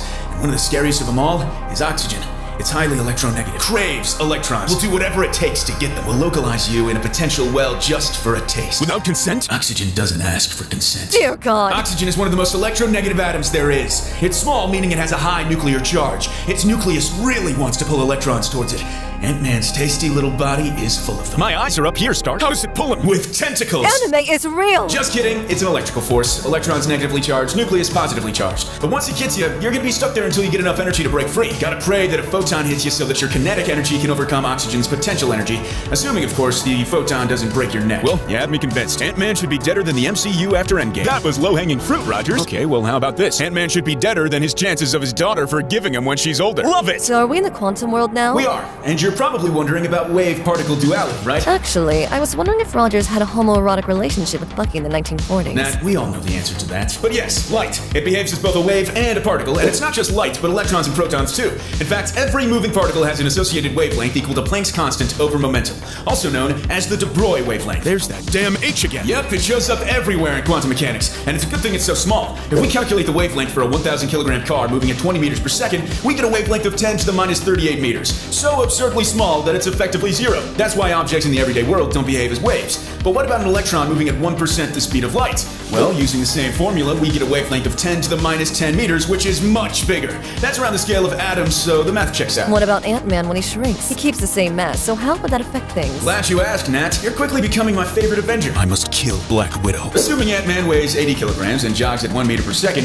his wavelength comes out at 10 to the minus 36 meters, which is so small it breaks physics. Stark, you absolute bastard of a man. The car had a smaller wavelength than that. Yeah, but physics doesn't care because we're not attempting to treat it quantum mechanically. You, on the other hand, are a quantum particle, and you're even smaller than the Planck length. This Planck guy again, really? Yeah, he was kind of a big deal. German physicists tend to do that. But what is the Planck length, I hear you ask? Stark, that's just the echo inside your helmet. Well, the Planck length is this. The square root of h bar times g over c cubed. It works out at around 10 to the minus 35 meters, which is bigger than Ant-Man's wavelength, which is a massive problem because the Planck length shouldn't be bigger than anything. Why not? It's the smallest meaningful length in physics. Below it, space-time breaks down. No coordinate system is well defined there. Nothing can measure it. It's smaller than space itself can represent. He should cease to exist, just disappear. His wave function should lose meaning. Wave function? Okay, you've done well to make it this far, but we're gonna get into some wild territory here. I'm about to show you something deeply unsettling, traumatizing even. If you're squeamish, then please, look away. Rogers, what should we do? Are you also feeling a spark between us? Because, listen, about that whole Bucky thing. It's the Schrödinger equation. My eyes! I thought the Germans lost. I thought the Germans lost. It looks like my ex-wife. Wait a minute. Wrong one. Here's the time-independent Schrödinger equation. That's still horrifying. Stark, what the hell is wrong with you? Are you still mad I beat you in Civil War? Totally kicked your ass, low diff, but no, this is a very important equation. It's basically the rule book for how things behave in the quantum world. It tells us how a particle's wave function evolves, and it's a balance between two things, kinetic energy and potential energy. If the wave function sharply bends, then it has a lot of kinetic energy. And if it's affected by gravity, an electrical field, or stuck in a potential well, then that's what the potential energy tells us. It basically describes the particle's environment. So really, all the equation is saying is that a particle's total energy is equal to its kinetic energy plus its potential energy. I guess that's not so bad. But there's a massive problem! When Ant-Man shrinks, his mass stays the same. You can see that the kinetic energy term in the equation is divided by m, the mass of the particle. In Ant-Man's case, m is massive, so he will have very little kinetic energy compared to much lighter particles, like electrons and protons. This means he becomes tightly localized, super easy to trap in potential wells like the oxygen atom we talked about earlier. And super easy to trap in loveless marriage. Gosh, how many times are we gonna fucking repeat this same joke? Huh? How many, guys? That's why he should have never been able to escape the quantum world. Well, unless he used quantum tunneling. Do you still need us to prompt you for your next explanation, or are In you... quantum mechanics, particles aren't in a specific place until you measure them. Before you measure him, Ant-Man is described by a wave function, the Schrödinger equation. This only tells us the probability of where he might be. The moment we try to look at him, his wave function collapses. Don't say it. Say what? You were gonna say collapsed? Like Ant-Man's marriage or some shit? What? No. It's not easy being nice all the goddamn time, alright? This is known as the measurement problem in quantum mechanics. You try to measure something and it changes. It's profound and really annoying. The transition from quantum superposition to definite reality. This is why Schrödinger's cat is both dead and alive. I thought it was dead or alive. Common misconception, it's actually both until you look in the box. Told you quantum mechanics was weird, right? But even after the wave function collapses, there's another problem. There are limits to what we can know about the particle. The more precisely we know where Ant-Man is, the less we know about how fast or which direction he was going in. You probably went to get milk, am I right? Rogers, I'm going to crawl up your anus and enlarge myself. Oh, Bucky will be jealous. The limits to which we can know both position and momentum are defined in Heisenberg's uncertainty principle. Delta X is the uncertainty in position, and delta P is the uncertainty in momentum. Our old friend Planck is back. Delta X times delta P is always greater than or equal to h bar over 2. You guys see how crazy this is? Like imagine trying to cross a road, and if you see a car, then you can't know how fast it's going. Or if you know how fast it's going, you don't know in which direction. Imagine how dangerous the quantum world is because of this. Electrons zooming by, who knows where, at fractions of the speed of light. Okay, but how does this help Ant-Man? You said his mass is so big that he has no kinetic energy and falls into wells or whatever. That his only hope of escape is the energy from a photon, but the momentum might kill him. And now because of Heisenberg, he doesn't even know where he's going? He's more doomed than Avengers Doomsday guest starring Dr. Doom. He can't fight his way out of the potential well, but he can tunnel out of it.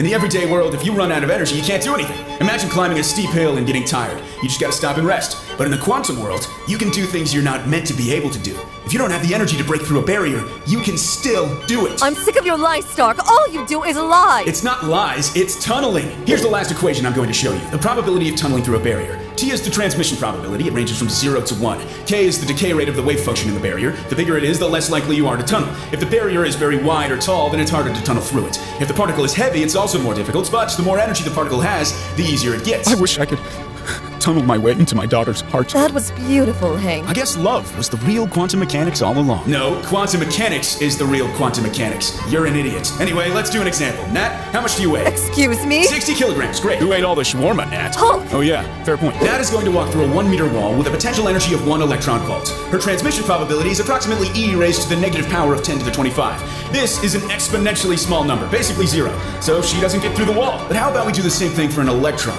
Well, in that case, the transmission probability is around 10 to the minus 50. Small for sure, but definitely not 0. In fact, trillions of electrons try to tunnel all the time, so it happens constantly. That's really cool, Stark, but what about Ant-Man? I hear you, Nat. Ant-Man weighs 80 kilograms, so if we do the same calculation for him, and it's 0. What? Yeah, his mass is way too high. It's approximately 0. But I thought the whole point of this was to show he could escape. Nah, I just wanted to yap about quantum mechanics for 10 minutes straight.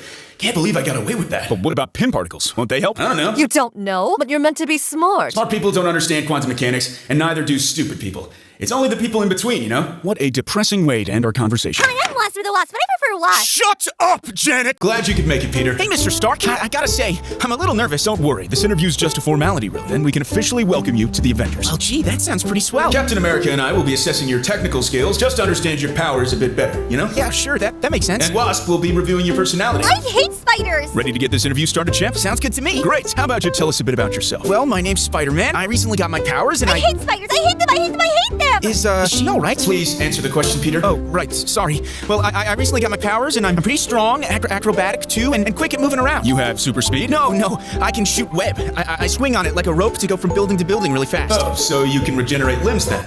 No, you must be thinking of Lizard. He's the one that Are can... you being passive-aggressive? No, of course not. Do I look cute when I'm angry? Answer the question, Peter. Listen, kid, swinging around New York at the speeds you go would tear your arm off. Ain't no other way to put it. Well, sorry, but I've got to disagree. Okay, well, let's see what the math says. Newton's second law states that the net force on an object is equal to its mass times acceleration. Mr. Stark, I already know this stuff. You will speak when spoken to. Cute as a bee. What? Now, when you're swinging, there's tension in your web. That tension needs to do two things: balance your weight and enable the circular motion of your arc. He just swings around in circles? Seriously? This kid's even dumber than Hulk. No, he's not swinging in actual circles. He's swinging in an arc. When he shoots his web, he's arcing around a building, moving through the air around a central point. That's what circular motion is. He doesn't complete a full circle. He lets go of his web and swings to the next one, but the physics is the same. See, when something moves in a circle, it accelerates inwards towards the center. That's called centripetal acceleration, and it equals v squared over r.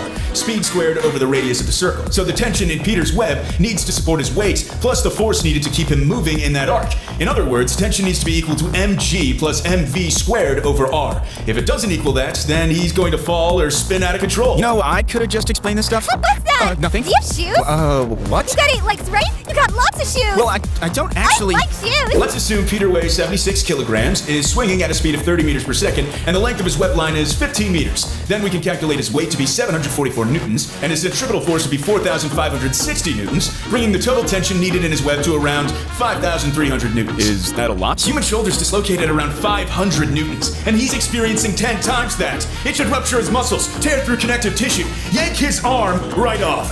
Mr. Stark, I think you're wrong about this. You know what, Peter? You're right. I made a mistake. Did he just admit to being wrong? You wouldn't show to an interview drunk, would he? Never underestimate Tony Stark. The tension in the web should be even higher. In reality, you fire your web at an angle to the height of the building, like how a pendulum swings, right? This means there's a vertical and horizontal component to the tension. Check out this triangle. You can think of the hypotenuse as the web line. The size of the hypotenuse is equal to the total tension T in the web. But how much of that tension is going up and across? Well, the web makes an angle theta with the vertical of the building. We know that cosine of theta is equal to the height of the triangle divided by its hypotenuse, so the vertical side is equal to T cosine theta. And we also know that sine of theta is equal to the length divided by hypotenuse, so the horizontal side is equal to T sine theta. Oh my gosh, I hate geometry. That surprises me. Why? Well, because beehives are so ordered and beautiful. I'm not a bee, you idiot. I'm wasp or the wasp, but I prefer wasp. Nice triangle, Stark, but why does this matter? Because the tension in the web needs to support two different things: Peter's weight and the centripetal force. But only part of the tension can do each one. The vertical part, T cosine theta, needs to be equal to his weight, while the horizontal part, T sine theta, needs to equal the centripetal force.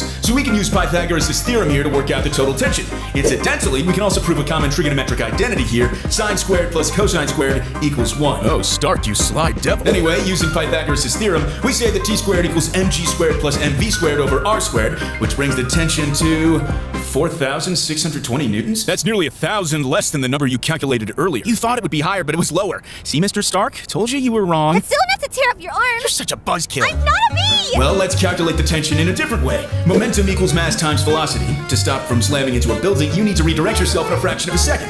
Let's say it takes you 0.4 seconds to stop yourself. Then force equals momentum over time, which comes out to 5,700 newtons. Even more than our first number. I was right. Tony, just let it go. I was right. How does this web not snap from all that? I'm glad you asked. The material I made them from is way stronger than spider silk, so it really isn't a problem. So you just casually made a material stronger than Kevlar and more elastic than latex with instant adhesion to concrete, steel, glass, and works in all weather? Yeah, pretty much. So, did I get the job? You know, scientists have been trying to do this for decades in billion-dollar labs, right? Yeah, well, I'm kind of like the smartest kid in my class. But there are limits, right? Like, how the hell were you able to make that just from your ridiculously attractive and mysteriously single aunt's house? Didn't you invent time travel overnight? Okay, let's move on. How long do your web shooters last? Usually a few days. You sound unsure, Peter. How about I work it out for you? Let's say your web has a radius of 1 millimeter and stretches 15 meters long. It's basically a cylinder, so the volume is equal to the area of the circular base times the length of the web. Pi r squared times length comes out to around 4.7 times 10 to the minus 5 meters cubed. So each of your web lines has a volume of 47 milliliters, which is around a seventh of a can of Coke. Sprite's way better than Coke. That's cap. Oh my gosh, okay, so one time I was drinking Coke and I spilled it all over my shirt. And it was like such a mess, so I had to go shopping, but I totally forgot my wallet. So I'm just standing there like on a street corner, and then a bunch of guys Why show did up and Black they say, Widow "Can you have help to me?" be But they busy want me today? to. Your web shooters are way smaller than a can of Coke. Let's assume a shooter can hold 30 milliliters. You have 2 of them, bringing your total web volume to 60 milliliters, which is just enough for 1.27 web slings. You literally got 1 full web sling before you run out. No, that's wrong. I'm Spider-Man. I swing everywhere all the goddamn time. Language? Sorry, Miss Wasp. You wish, kid. Nah, you get 1 sling, and you need both shooters for it too. Need to cross your arms or something. Don't know how the hell that worked, but But hey, you're a genius, so I'm sure you can figure it out. Well, aren't there versions of him that make a web organically? Wouldn't that work? No, that's even more of a problem. Assuming Spidey does 100 web slings per night, then using the same math as before, he'd need around 5 liters of web. Web is protein-based. That's what spider webs are mostly made from. 5 liters of protein is about the same as 5,000 grams, so he'd need to eat nearly 1,000 raw eggs to do those 100 slings. Ain't no way his broke ass is affording that. I hate being poor. Wait, you have a job? Yeah, being Ant-Man's other half, duh. No wonder he's depressed. If you make the web yourself, then each sling should be killing you. Like you should experience organ failure, weight loss, muscle atrophy. And what if a clot of dried web blocked the hole on your wrist? It'd be like a kidney stone made of glue. It'd be agonizing. And if it happened mid-swing, you'd be dead. That wouldn't happen because my web dissolves in an hour. Peter, that's literally impossible. Your web can hold over 5,000 newtons of tension, so it must have high molecular cohesion. The chemical bonding must be insanely strong, similar to hydrogen. Like it should be extremely resistant to temperature and moisture. It would be durable, not degradable. Sorry, Mr. Stark, but I'm gonna have to put my foot down on this one. We can't see your feet. Well, I assure you that it's But down. you're sitting on a chair, so wasn't it always down? Please, God, don't make me work with her. Real polymers like polylactic acid take weeks or even months to degrade. To degrade your web in an hour, you'd need nanotechnology, not something you could just whip up in your aunt's basement overnight. And what if it happens when it does dissolve? Does it turn into airborne particles? Are people breathing that shit in? Is it carcinogenic? I guess we'll find out in a few years, eh, Spidey? Come on, man. I'm not giving New York cancer, all right? Do you really know that? Well, I don't have cancer, so he's obviously wrong. Yeah, but you're never around long enough for your web to dissolve. Plus, you're like a gross spider mutant or whatever. Wasp, if you keep using the M word, we'll get sued by Magneto again. Maybe your web dissolves into rivers, into drinking water. Is it toxic to humans, to animals? If the web has your DNA, then are you infecting all of New York? He's a menace, a vigilante, a crook. Jesus Christ, this is the toughest interview I've ever been in. Would you like a drink of water? Yes, please. Well, actually, Avengers don't drink water, so maybe you should like go somewhere else. But then, why did you... Ugh, whatever. You guys are focusing too much on the web, all right? Wall crawling is really my signature power. You're right, kid. That is one of your most iconic powers. Thanks, Mr. Stark.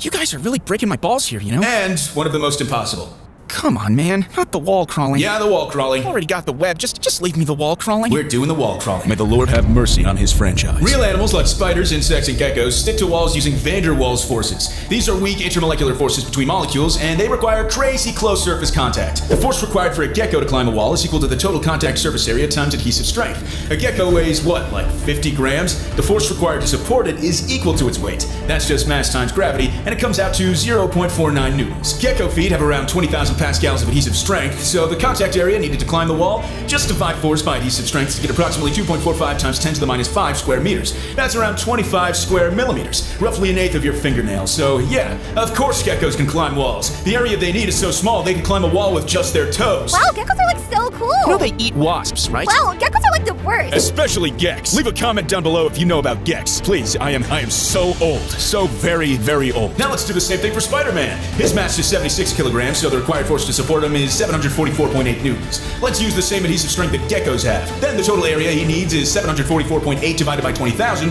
which is around 372 square centimeters. The palm of an adult male's hand is around 120 square centimeters, so even with both hands on a wall, he should fall. He certainly shouldn't be able to do it with one hand, and definitely not just with a few fingers. He'd need 2 hands and a foot, or 2 feet and a hand, to be in contact with the wall at all times to actually crawl up it. You're saying a goddamn gecko is better than me? Language! I don't care. I'm allowed to be angry, okay? I'm the Amazing Spider-Man. I crawl up walls, okay? It's what I do. Actually, breaking physics is what you do. Nice one, Tony. It wasn't even that clever. Kinda like your powers. Nice one, Wasp. Oh my gosh, like this is so much fun. We should totally do this more often. You're all wrong, all right? I'm not running out of web, and I'm not falling off walls. My spider sense would warn me if that was gonna happen. Your what? Haven't heard of it? Well, it's only my best power ever. It's kind of like a sixth sense. Alerts me to danger. Like if the bad guy's gonna punch me or thinking about punching me. Thinking about punching you? You can read minds? Not really. I mean, there was that one time in No Way Home where Green Goblin was thinking about betraying me, and I could, like, sense his intentions, yeah? Like I knew there was something wrong, walked around a bit, and then I could feel the evil radiating from his wicked, cursed soul, you know? Peter, this isn't making any sense. What the hell is that? Telepathy? Telepathy that warns you about punches? Precognition? Magic? No, Mr. Stark, it's my spider sense. Well, I mean, that just sounds awfully distracting. Like when you're swinging through New York at high speed, that thing must be firing constantly, right? No, it actually helps. Tells me where to aim my web slings. Am I the only one who's confused? For once, you aren't, Wasp. It's ridiculous. Like you've described it as some sort of vague general warning about danger, but now you're saying it's super precise? Oh, my spider sense is tingling. Better aim my web 30 degrees to the right. You see how stupid that sounds? It isn't stupid, Mr. Stark. All spiders have it. You know, that's got me wondering. How come you inherited all the strengths of a spider, but none of the weaknesses? What do you mean? Well, like, most spiders have poor vision, so how come yours got better? Especially with that ugly mask on. They also have short lifespans, so are you gonna die before Aunt May? I sure hope not, Mr. Rogers. I could use the money. Spiders also start really fast, and if you actually make your own web, you're like totally wasting all your energy. My problem isn't even with that, it's with your strength. You shouldn't have the proportionate strength of a spider when you're human-sized. Strength is proportional to the cross-sectional area of your muscles. Body weight, which your muscles support, is proportional to your volume. So your strength to weight ratio is your area divided by volume, which is 1/L, where L is your length. That's why small animals like ants and spiders are proportionally strong. They have small volumes, and so the strength to volume ratio is really big. But the bigger you get, the more this ratio works against you. Like if a spider can lift 50 times its size and it grows 100 times bigger to become a human, then its proportionate strength went from 50 times to 0.5 times. A human-sized spider couldn't even lift its own body. So how did you get stronger? This is why I'm super strong when I'm tiny. Is it also why you're so annoying? No, that's because I don't like you. I miss Bucky. Also, some spiders eat their own mates. Though I guess that's not a big deal for you since you're a lonely, single, pathetic loser, right? Well, it wasn't always that way. I had a girlfriend. Had? Yeah, she died. Oh my God, Peter, I'm so sorry. What happened? Gwen, she fell off a building, and I stopped her, yeah, but I stopped her too quickly, and well, I accidentally, her neck, Peter, this is awful. How tall was the building? It was about 100 meters. And how much did Gwen weigh? How much did she? Please, Peter, this is very important. I don't know, I guess like 55 kilograms? Sounds like you stopped her really fast. Maybe in a tenth of a second? Yeah, something like that. Gwen Stacy falls off a 100-meter building. She weighs 55 kilograms. Our hero stops her just before she hits the ground in a tenth of a second. But what force did she feel, I hear you ask? Wait, what? What are you? Well, her final velocity is equal to the square root of 2gh, where h is the height of the building, and g is the acceleration due to gravity. Anyone know what value g has? 9.8 meters per second squared. Right you are, Wasp. That means Gwen's final velocity comes out at around 44.3 meters per second. What are you doing? Now, the killing force is equal to Gwen's momentum divided by the time it takes Peter to stop her. Anyone know the formula for momentum?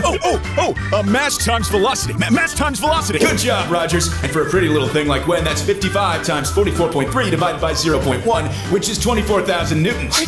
Why did you calculate that? That's 24,000 newtons applied upward through her spine and suddenly halted at her neck when the web tightens. It's more force than a guillotine. It's like swinging a fridge full of cement at a baby deer. Don't you think I feel bad enough? It's the same as an industrial-grade log splitter, Pete. Those are for tearing trees in half, and you used it to catch your girlfriend. Okay, just shut the hell up. Did I get the job, or didn't I? Sorry, kid, but your powers are stupid. My stance on spiders being ugly hasn't changed. Look, it's nothing personal. We just don't really want to work with people who break the laws of physics. You understand, right? Yeah, sure, of course. Well, I appreciate your time. Oh, hey, can I ask a question? Of course you can, kid. Fire away. Well, I was just wondering, Captain America, how does your shield work? Welcome to the team, kid. I love spiders. Peter, you're officially an Avenger. Heck yeah! Mystique, my dear, I've finally done it. I have defeated the X-Men. Lord Magneto, this is wonderful news. How shall we celebrate? How about you, me, and a nice chessboard? Actually, I was thinking about burning down their mansion. Oh, no, we can't do that. The X-Men are in there. But I thought you defeated them. Heavens no, I just beat one of them. One? You only beat one? Well, yeah, but he's like the most popular one, so... It wasn't Wolverine, was it? What? No, of course not. Because Wolverine is a guaranteed win for you, like it shouldn't even count. Well, to be fair, Mystique, it still counts. Okay, but it wasn't actually him, right? Sorry, I didn't quite catch that. Please tell me you didn't leave me in a cave for 3 days just to go fight Wolverine. Did you know I can fly? Let's make this quick, bub. Jean's got a yoga class in 10 minutes. I hate being right. You! How are you alive? I ripped your skeleton out. It's my mutant power, Buckethead. I can heal any wound. That's stupid. Don't you know that's stupid? I don't know shit, bub. Mystique, dust off the old biophysics degree so I can explain why that's stupid. You don't have a biophysics degree. Why not? Well, because you were in the camps. How dare you mention the camps? Please forgive me, Lord Magneto. The naughty men did naughty things in the camps. They were very naughty men. Well, it was great catching up, but I gotta run. You shouldn't be running anywhere with that adamantium skeleton of yours. You're gonna start doing math, aren't you? Mass equals density times volume. Adamantium is rather mysterious, but let's assume it has twice the density of tungsten, one of the densest elements there is. Then we can say that adamantium has a density of 40,000 kilograms per cubic meter. Your whole skeleton is encased with adamantium, meaning its weight is 40,000 times 0.01, which equals 400 kilograms.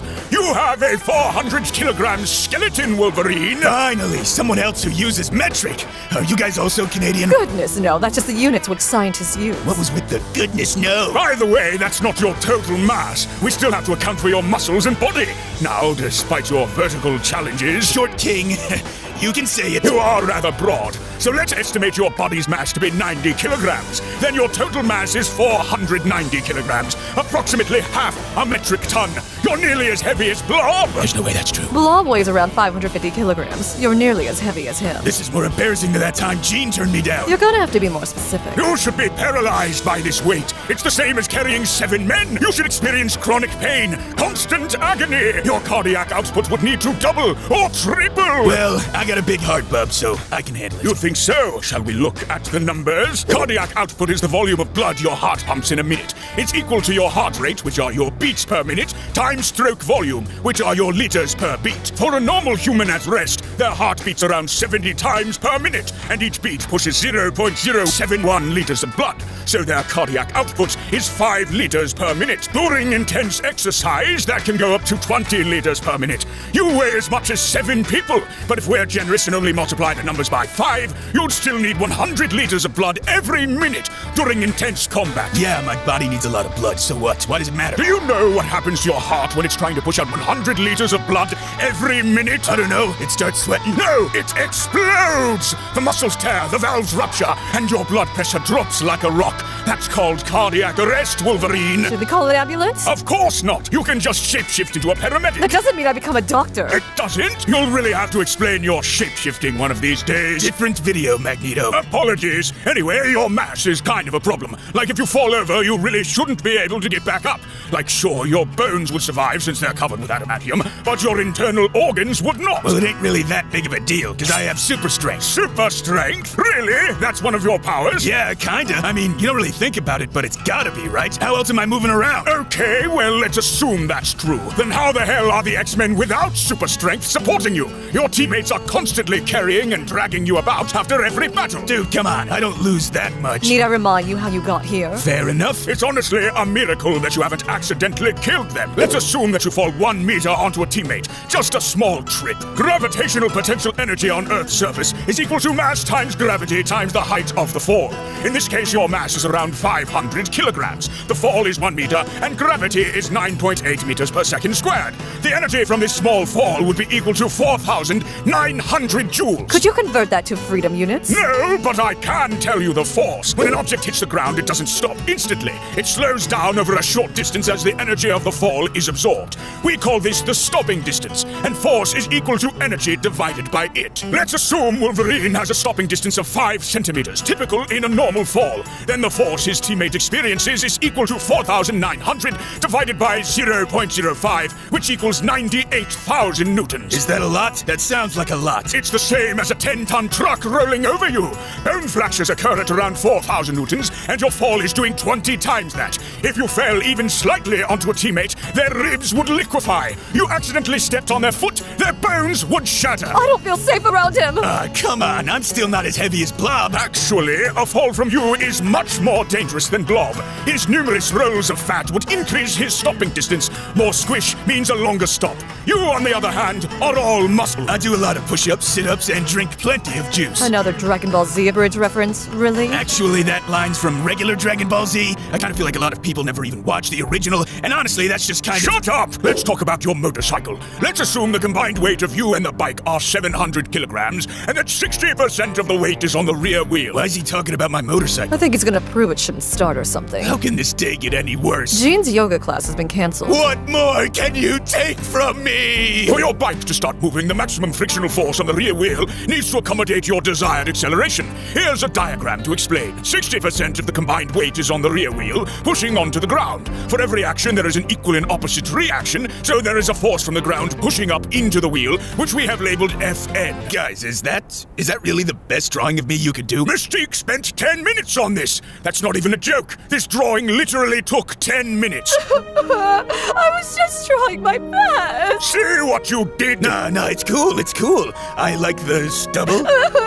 I studied music instead of art. How dare you call her drawing shit? Now wait a minute, I never... Please return to the calculation. Of course. Anyway, friction is acting leftward here. You may find that confusing, but it needs to act leftward to get the bike moving. Think about pushing your foot off the ground. Friction is what pushes your foot forward into the direction of motion. The frictional force is equal to the coefficient of friction times Fn. We calculate Fn to be 60% of the combined weight, bringing it to 4,116 newtons. Let's assume the road is smooth, so that the coefficient of friction is 1. Wolverine tries to accelerate to 10 meters per second squared. The force required to do this is equal to mass times acceleration, Newton's second law. In this case, the required force is 700 times 10, which is 7,000 newtons. Since the required force is greater than the maximal frictional force, the motorcycle can't do it. If Wolverine tries to accelerate this fast, then the rear wheel will spin out. So you're saying I can't even ride bikes now? That I can't drive cars? Not unless you want to spin out of control and destroy something, though you should be doing that anyway. Like you literally weigh half a metric ton.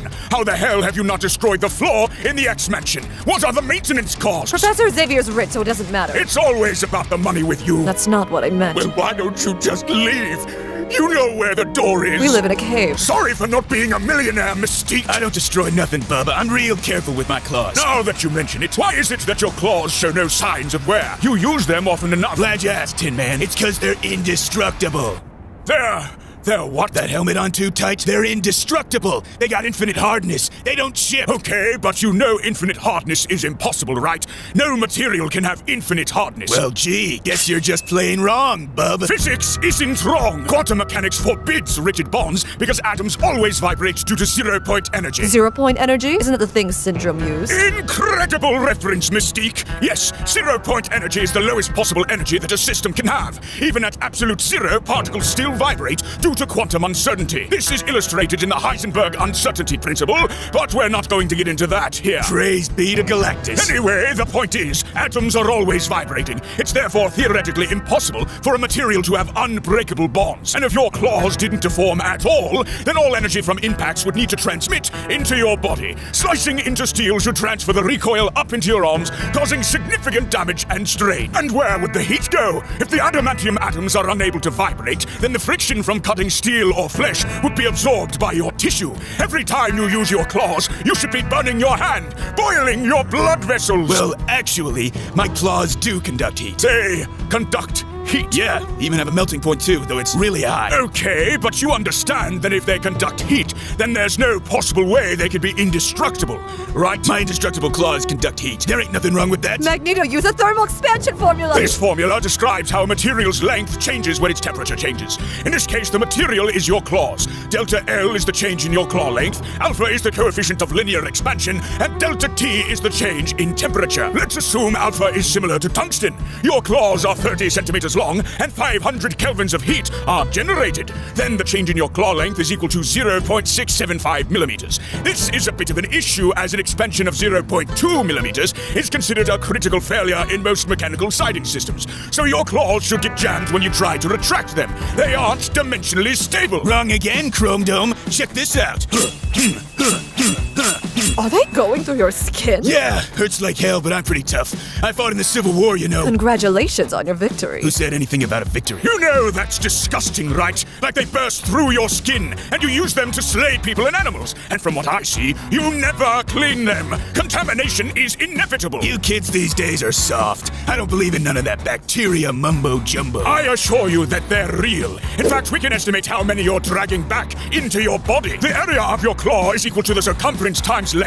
Let's say they're 30 centimeters long and 5 centimeters wide. Then the claw's area is 0.015 square meters. You have 6 of them, which brings your total claw area to 0.09 square meters, or 900 square centimeters. A dirty surface has around 1 million bacteria per square centimeter. So the bacteria on your claws is 9 times 10 to the 8. You are literally dragging 900 million bacteria into your body every time you use them. Yeah, but who cares? Bacteria doesn't even do anything. I'm the goddamn Wolverine. We know who you are. Yeah, I'm just trying to sound cool. You're 5'3". I fail to see why that's relevant. You know why it's relevant. Was she always this much of a bitch? Bacteria do a lot of things, Wolverine, one of which is multiply. The number of bacteria at a time t is equal to the initial number times e to the power of r times t. R is the growth rate constant of the bacteria, the rate at which they multiply. T is the time since contamination, and E is Euler's number. Its presence signifies that this growth is exponential. In your case, the initial number of bacteria is 9 times 10 to the 8th. Let's say the bacteria is E. coli, with a growth rate constant of 20 minutes. Then, after 2 hours, we calculate that the bacteria have multiplied to 1.75 times 10 to the 9th. In just 2 hours, there are nearly 2 billion E. coli in your body. E. coli has an infective dose of around 1 million, and you've got 1,000 times that. You're a biological hazard. You shouldn't be allowed to have those things out in public. How the hell have you not killed anyone yet? Well, actually, that's where you're wrong, Magneto. Because I made a sandwich like a year ago and gave a student food poisoning. Good job, Wolverine. Thanks, sweet cakes. I'm going to enjoy killing you. What was that? I said I'm going to enjoy killing you. Oh, right. So how aren't you dead, Wolverine? Explain it! Well, apart from being awesome and an absolute unit, I also got a healing factor. Keeps me right as rain. And is that thing, like, constantly on? Yeah, and it's real quick, too. Only takes a few seconds. Basically instant. Your wounds heal in seconds. Hey, is there an echo in here or something? We're in a cave. There's more to life than money, Mystique. So, to be clear, you're completing millions of cell divisions per second to heal your wounds, right? Yeah, pretty much. Wolverine, your healing factor should be killing you. I don't think you get what healing means, bub. Then let's see what the science says, shall we? Let's assume you suffer a deep stabbing wound during combat, something you're rather used to. The wound is 10 centimeters deep, 2 centimeters wide, and 5 centimeters long. Its volume is 100 cubic centimeters, or 0.0001 cubic meters. Let's also say that the average volume of a cell is 10 to the minus 15 cubic meters. Then the number of cells you need to make to heal this wound is 10 to the 11th power. If you heal this wound in 5 seconds, then you are regenerating cells at a rate of 2 times 10 to the 10th power cells per second. I don't see the problem here. My healing factor is pretty powerful, so yeah, of course I can make that many cells. DNA polymerase is the enzyme which builds new DNA strands during cell division. Base pairs are the building blocks of your DNA, and as such it has to copy them. But polymerase isn't perfect. It makes one mistake for every billion base pairs it copies. The human genome has around 3 billion base pairs, and it is replicated during cell division. So there are around 3 mutations which occur every time a cell divides.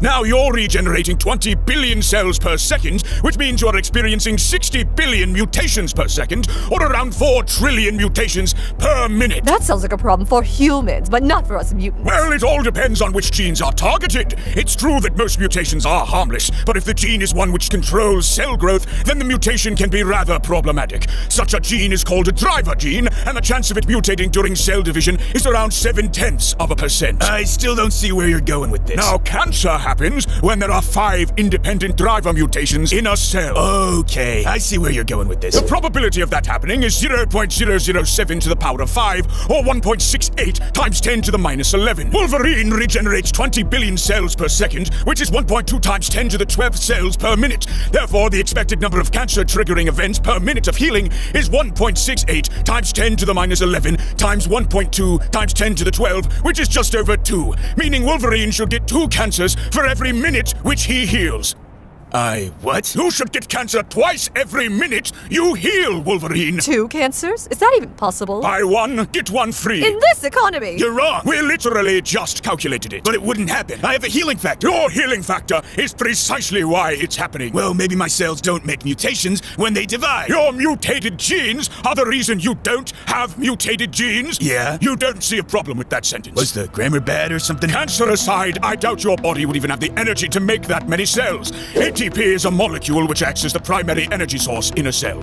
To create a cell, you need around 1 billion ATP molecules. To work out how much energy that is, we first need to convert 1 billion ATP molecules to moles. Dividing 1 billion by Avogadro's number, we calculate that it's 1.66 times 10 to the minus 15 moles. ATP releases around 30.5 kilojoules of energy per mole upon hydrolysis. So the energy to make one cell is equal to the number of moles of ATP times the energy per mole, which is around 5.06 times 10 to the minus 11. So the energy to make 10 to the 11th cells to heal your knife wound is 5 joules. Well, hey, that doesn't seem like much to me. Well, hold on. I need to apply a correction. Cells aren't 100% efficient, so it'll take more energy. Let's assume 5% cell efficiency. Then if we divide 5.06 by 0.05, we get 101.2 joules. And if we divide by 4,184, we get 0.02 calories. That's less than a breadcrumb, bub. Lord Magneto, I think it's past your bedtime. No.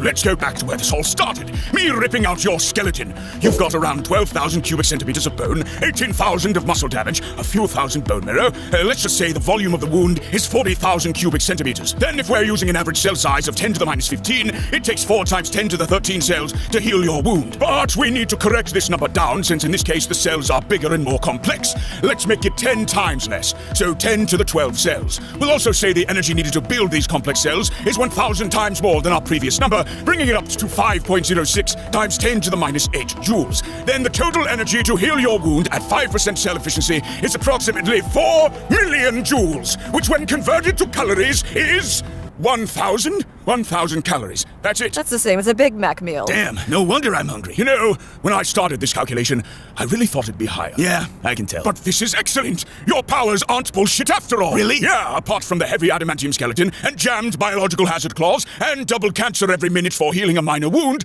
you're totally fine. Damn straight. Want to join the Brotherhood? Hell no. Mystique, initiate Operation Honeypot. Join me, Logan. Make love to me, Logan. Sign me up. It's over, Spider-Man. Stop this, Electro. Why should I? Soon this whole city shall belong to me. What's happening? Electro's draining the power lines. We need to stop him or else... Oh, hey, Black Widow. Why are you here? Stark said someone had to babysit the new Avengers. Ah, cool. And when are they showing up? They've already arrived. Oh, is Thor here? Or maybe it's Ant-Man. Please don't tell me it's Wasp. It's me. And people say you don't have a sense of humor. I love electricity! Let me guess. Electrical powers? Yeah, Electro's kind of a live wire with a real shocking personality, too. Hey, save some puns for the rest of us. All right, sorry, Mr. Electro. Also, I don't control electricity. You don't? Of course not! I control the electro-weak force, so I can do lots of stuff. Annihilate matter, bend reality, create a sun in the palm of my hand. I think his brain's short-circuited. Last pun warning, kid. How could you possibly do all that? Because of particle physics. You guys know about particle physics, right? Do I look like I know about that kind of stuff? No, you're far too attractive. Oh, Electro. I don't really know either. I'm more of a classical physics, Newtonian mechanics kind of guy. Well, strap yourself in, kid, because you're in for a wild ride. Let me tell you why Uncle Electro's the strongest villain there is. Okay, so you know about atoms, right? They're tiny little things that all matter's made from.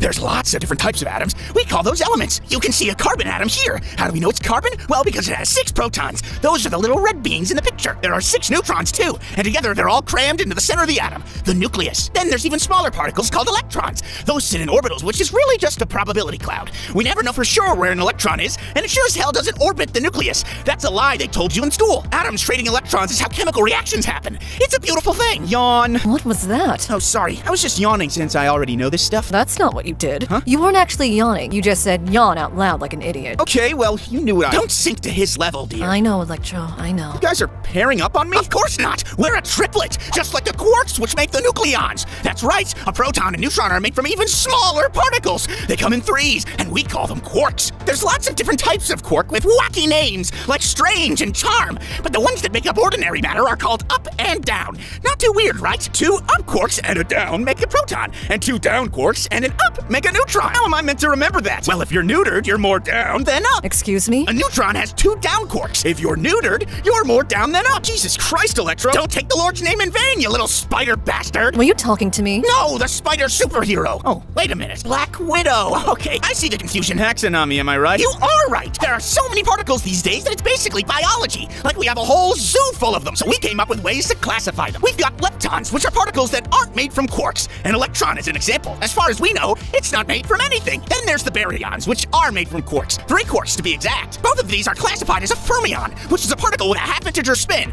It's not actually spinning. That's just what we call it. There's also bosons, which have integer spin, and they include elementary particles, like the force carriers. Force carriers? Electro, are you a Jedi? Do I look like a goddamn Jedi? You kind of look like a duck that threw up over itself. Well, that's one less Christmas card I'll be buying this year. Okay, but midichlorians are one one of the force-carrying particles, right? No midichlorians on a bloody particle, you bloody ninny! Electro, please don't use the N-word. Look! These are the force carriers. We've got 4 fundamental forces of the universe, right? Gravity, the weak force, electromagnetism, and the strong force. Now, you've probably only heard of 2 of these, gravity and electromagnetism. But they're all important. The weak force is why our sun burns, and the strong force is why protons in the nucleus don't electrostatically repel one another. Without it, we'd be dead. This guy's got a real hard-on for forces. Did you say hadron? No. Because hadrons are also a family of particles. We didn't cover that earlier, but baryons are hadrons, which means so are protons and neutrons. The Large Hadron Collider at CERN fires them at each other. It's basically a multi-billion-dollar hadron torture chamber. Can we please stay on topic? Certainly! Forces are transmitted through the universe via particles. Photons are the carrier of the electromagnetic force, gluons carry the strong force, W and Z bosons the weak force, and gravitons are for gravity. Though gravitons are just hypothetical. We've never actually observed them. Kind of like how I've never actually observed Spider-Man having money. That is both correct and true. You can see the range and the strength of the forces here, too. Gravity and electromagnetism have infinite range, which is why we experience them so much. And gravity is actually the weakest by quite a bit. It seems counterintuitive to us, but trust me, the force gluing the nucleus together is way stronger than that. I guess it's called strong for a reason, right? Oh, Mr. Electro, you're so witty. Well, thanks. I think I might have learned something today. Let's head back, Spidey. I sure hope Mr. Stark's making us special brownies tonight. You really shouldn't be eating those. Head back? What are you talking about? I haven't explained why I'm the strongest supervillain yet. Didn't you? I feel like you've been talking for ages. No, this is just foundational stuff. Now I can really start impressing you. Behold! Holy shit, did he just turn that thing into gold? I think I might have a new best friend. Remember those quarks we talked about earlier? Well, the weak force is able to flip them. It can turn an up quark into a down into an up. And at high enough energies, the weak force and electromagnetic forces are unified. They become the electro-weak force. They are deeply connected. After years of practice, I have mastered the weak force. Hey, could you make more of that gold? Less yappin', more zappin'. An electricity pond, Black Widow? Really? I apologize. Well, at least tell us how you did it. Well, it was pretty simple, actually. So I had some lead, right? It's got 82 protons, and gold's got 79 protons. So all I had to do was turn 3 of lead's protons into neutrons by flipping one of their up quarks into a down quark. Lead's proton number decreases by 3, and its neutron number increases by 3. So its atomic mass remains the same, but since it has 79 protons, it's now gold. Damn, he getting all Edward Elric on us. Deep cut, Spidey. A proton turning into a neutron is a type of beta decay. It requires energy since a neutron is slightly heavier than a proton. When you do it, you also get a positron and an electron neutrino. Those are more particles. There are loads. Not bad, Electro. But what about when you change a neutron into a proton? Going straight for the goods, Widow? Love it! I need an adult. This is another type of beta decay. It's very similar to before, but in this case, the extra particles we get are an electron and an electron antineutrino. They're the antiparticles of the 2 we got earlier. It's like poetry. Hey, this particle physics stuff is kind of fun. Thanks, Electro. Don't mention it, kid. And I didn't even put you in crippling lifelong student debt. That sure is nice. Guys? Why has the gold started sizzling? Oh, that's because it's radioactive. It's what? Earth to Widow, anyone home? It's radioactive. Haven't you been paying attention? I turned 3 of lead's protons into neutrons. Yeah, and you made gold? Yeah, I made gold, an isotope of gold. Gold's only meant to have 118 neutrons, kid. Lead has 125, and I flipped 3 of its protons into neutrons to make gold. So the gold we got has 128 neutrons. That's 10 more than it should have. Its nucleus isn't stable. It's radioactive. Did you just give me cancer? Probably not, but maybe. You're really starting to amp me up. Excellent pun, kid. I'm so conflicted. But why is it sizzling? So I turned stable lead atoms into gold 207, right? Now, generally, things want to get into a lower energy state. Think of a ball on a hill. You give it a push, and it rolls all the way down. Well, the same sort of thing happens in gold 207's nucleus. It knows it can get into a lower energy state if the weak force flips one of its neutrons back into a proton. And hey, we have a word for that. Beta decay. Our proton number increases from 79 to 80, which means the gold isotope becomes a mercury isotope. Now, when this happens, the nucleus can sometimes get a little excited. And in that case, it emits a photon to release some of the energy. That photon is a gamma ray. It heats moisture, ionizes air. That's the sizzling. Mr. Electro, that doesn't sound so good. Yeah, gamma rays are super dangerous. Lots of energy and highly penetrating. I'd probably put that gold down now. But hey, it's not all bad news. That unstable gold isotope will eventually decay back into a stable lead atom. Here's what the full process looks like. 3 neutrons were flipped into protons. The gold isotope flips one of its neutrons back into a proton, so now we have an isotope of mercury. Then the mercury isotope does the same thing, giving us an isotope of thallium. And we've got one final beta decay to turn that back into stable lead. These aren't random elements, by the way. They all sit right beside each other on the periodic table. Nature sure is clever, right? You're insane! Gee, what's grinding her gears? I think she's upset that she's the weakest Avenger. Well, maybe those gamma rays will fix that, huh? Please, God, don't give us another season of She-Hulk. Just how dangerous was that thing? Great question. Radioactivity is equal to ln2 over half-life times n. Radioactivity is measured in becquerels, or seconds to the -1. Half-life is how long it takes for radioactivity to fall to half of its original value, and n is the number of radioactive atoms. For 10 grams of the gold 207 isotope with a half-life of 1 day, its radioactivity is 2.3 times 10 to the 17th decays per second. That's 230 quadrillion. That's a pretty big number, but you didn't really answer her question. I'm getting there. Have some patience. You sound like Spider-Man speaking to his landlord. I always knew he was a broke bitch. Nat, stop embarrassing me in front of Electro. The power output is equal to radioactivity times energy released per decay. Let's assume each decay emits 1 mega electron volt of energy. Then using the radioactivity from earlier, we calculate the power to be 37 kilowatts. That's comparable to a small car engine, from just 10 grams of gold 207. Impressive, but it's an engine which is constantly getting weaker as the isotopes stabilize. I'm not impressed. You just said it was impressive. I was lying. Oh, she's good. Black Widow's an untrustworthy backstabbing assassin. You're making me blush. And her most popular design was introduced in The Amazing Spider-Man back in 1970. Yeah, you guys probably thought it was weird for me and Black Widow to team up today, huh? I've been tapping that for over 50 years.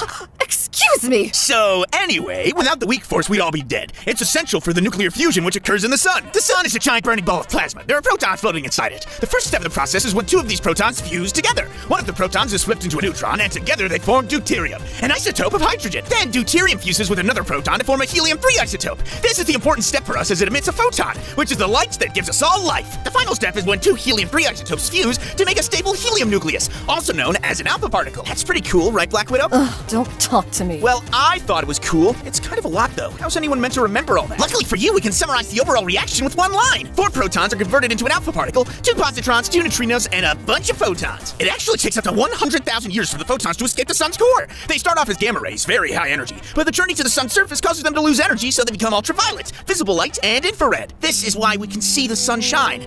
Those photons spend 100,000 years learning to walk, 8 minutes to cross the void of space, and the first thing they touch is your face. Electro, that was beautiful. And I can make one in the palm of my hand to nuke someone! You, what? I can easily create deuterium or even tritium from just tap water or air humidity. I can control the weak force, so why not? Instant nuclear fusion fuel. Then all I need to do is confine the fuel using magnetic fields to raise its temperature, which I can do, by the way, since electricity and magnetism are basically the same force. You know, a moving electric current creates a magnetic field, and a changing magnetic field creates electricity. You guys know that, right? Yeah, we watched the Magneto video. Great! So yeah, a sun in the palm of my hand. Most of the energy in my little microsun is in the form of a high-energy neutron blast. That penetrates shielding and irradiates everything, by the way. Humble brag much? I have very few friends. Have you considered not being evil? Never! Okay, well, I admit you're pretty tough, but even Doc Ock could do the whole sun thing. You're gonna have to try a little harder to be the strongest villain ever. Spider-Man, you patronizing little fool! Don't you know I've saved my most devious power for last? You have to be so mean. Antiparticle annihilation. We've seen antiparticles before, like the positron that's made during beta plus decay. A positron is the antiparticle of the electron. It's a mirror copy of the electron. Same mass, spin, force strength, but the charges are flipped. Positron is positive, electron is negative, and when a particle meets its antiparticle, they annihilate each other. Kind of like how Spider-Man's life was annihilated after his uncle died. Widow, what the hell? Hey, you said some pretty weird stuff about me earlier. Okay, fair enough. Hey, wait a minute. How did you know my uncle died? It was me, Peter. No, that can't be true. That's impossible. I debuted as a villain for 2 years from 1964 to 1966. It was me. So, yeah. When a particle meets its antiparticle, they both, explode and stuff. The energy released from this is actually catastrophic. The entire mass is converted to energy. We know that E equals mc squared, and in this collision, the total energy is 2mc squared, since the particles weigh the exact same. If we had just 1 gram of matter and 1 gram of antimatter, then the energy produced would be 180 trillion joules. That's the same as the kinetic energy of a large asteroid. A large asteroid! And just 1 gram of this stuff! Ha! No wonder it's heavily abused in science fiction. That's pretty cool, but how can you weaponize it? You can't pluck particles and antiparticles out of thin air, right? It's true that the weak force can't just flip particles into antiparticles. That would break conservation laws. But if 2 photons collide with high enough energy, then they can turn into an electron-positron pair. As you already know, photons are the force carriers of the electromagnetic force, which I have complete and total control over. So yeah, I can make 2 photons collide, which means I can make electrons and positrons, so I can totally weaponize this. Hell, I could flood your body with just positrons and have them annihilate you from the inside out. Okay, well,